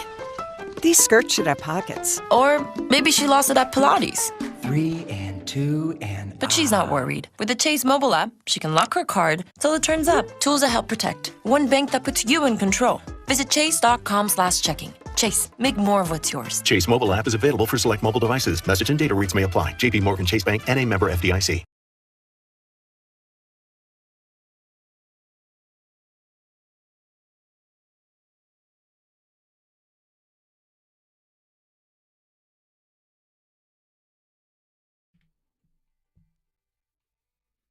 The Drive with Tim Donnelly, 99.9 The Fan. It might be time for us to admit there are portions of the ACC, football we're talking, might stink. Yeah. And as maybe unfun as it might be, or as fun for some of you as it might be time to start our little Miami Hurricanes fan club. Go ahead and carry that conference flag with pride into the top 10, into the top 5, into the college football playoff. Let's go. How about this for a little fun fact for you? NC State, Virginia Tech, and Florida State received 94 of 170 first-place votes in the ACC preseason media poll. Say that one more time for the people again. NC State, Virginia Tech, and Florida State received combined 94 of the 170 first-place votes in the ACC preseason media poll. That's 55%. They are a combined 4-7. And it's not like 4-7 with all 7 of those losses coming in hard-fought, well-played games. Some of those games are getting smoked and giving up 60. Some of those games are Memphis. Some of those games are whatever the heck Virginia Tech's been putting on the field. Some are Vanderbilt. Some are Vanderbilt. There is Miami, first of all, who has looked good, and we'll talk about that. There is Clemson, who now looks good, but it's really hard to go carry our ACC flag into the wilderness when they ventured into the SEC for about 2 seconds and got smacked by Georgia.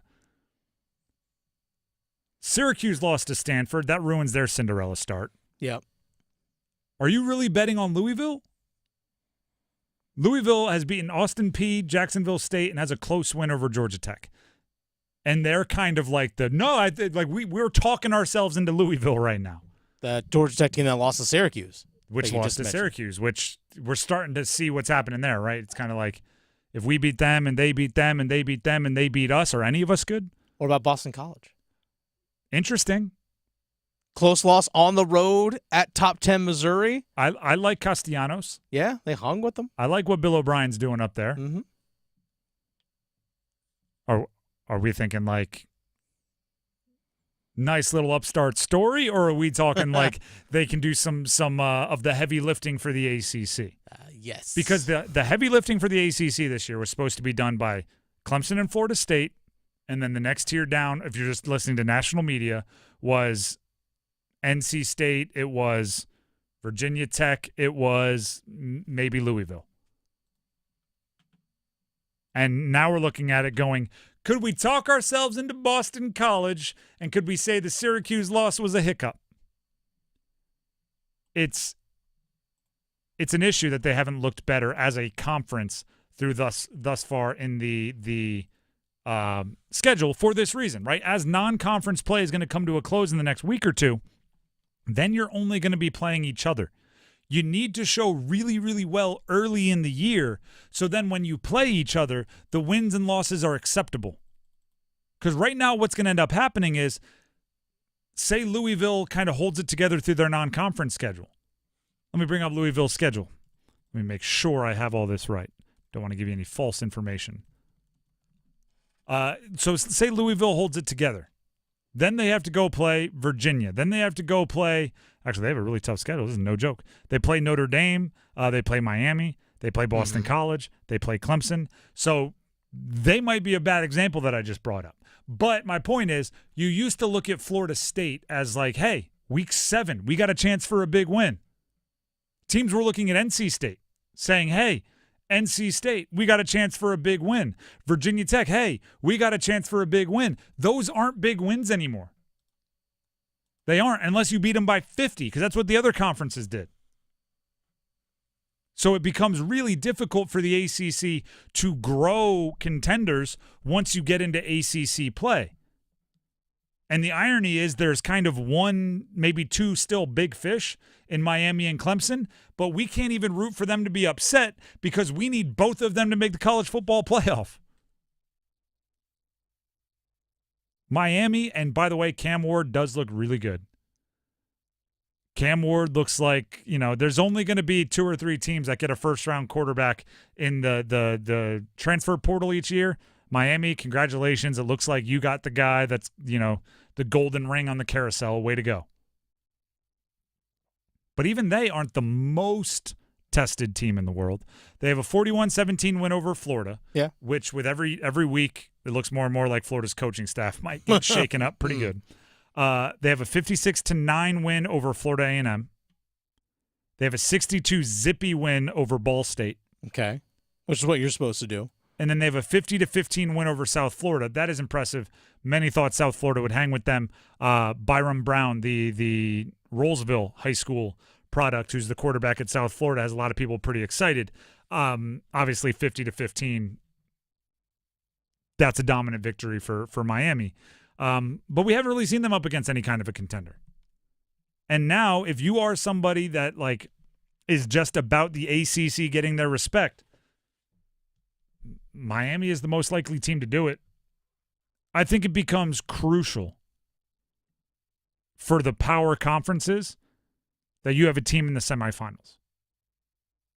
I think it's just you get to continue looking down on the group of 5 if you get a team in the semifinals, and you can continue looking down if you get 2 teams into the college football playoff.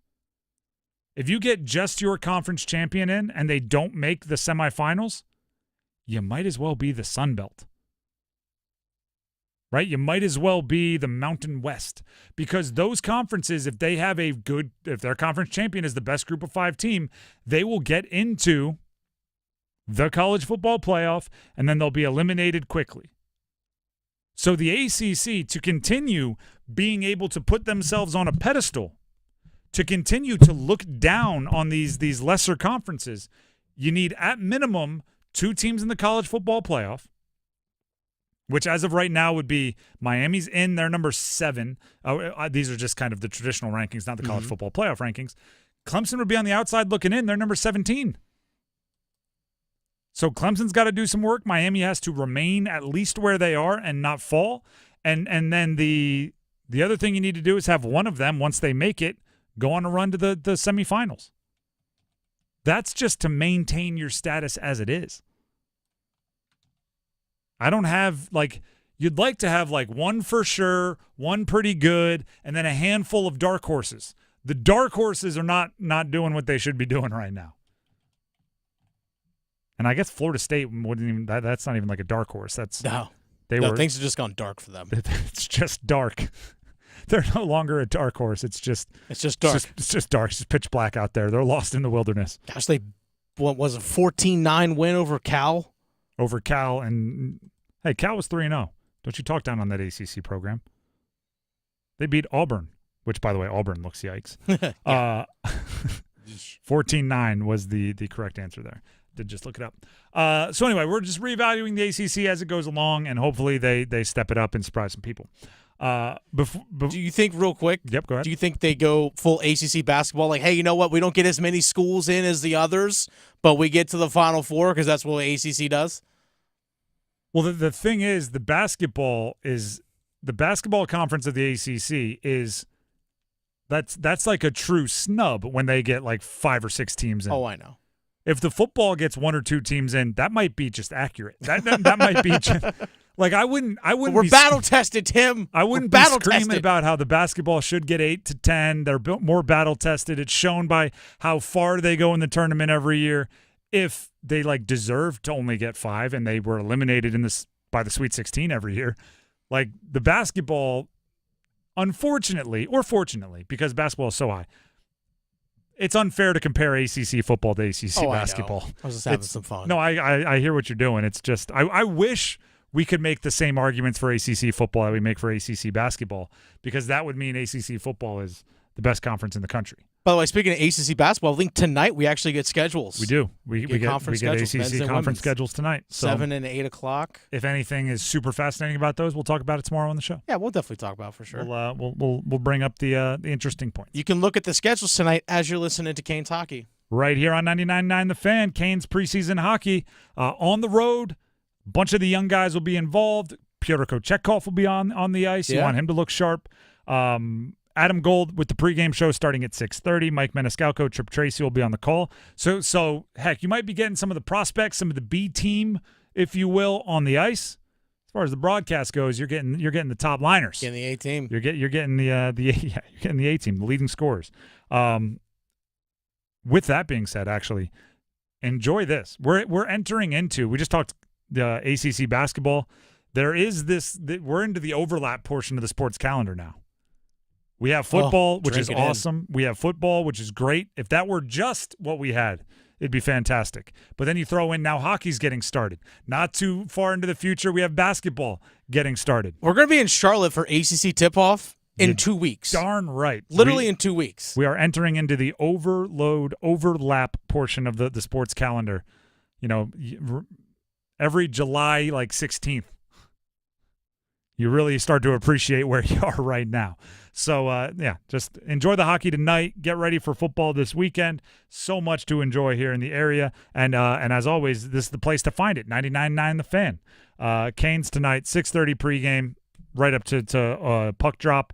Enjoy it. Subscribe to our YouTube channel, please, 99.9 The Fan. Like, subscribe, comment, turn on the alerts, share it with your friends, do all that kind of stuff. Overdrive is coming up next, talking about the Panthers building off of last week, heading into next week or this upcoming week. So enjoy that. Until tomorrow, have a great night, everybody.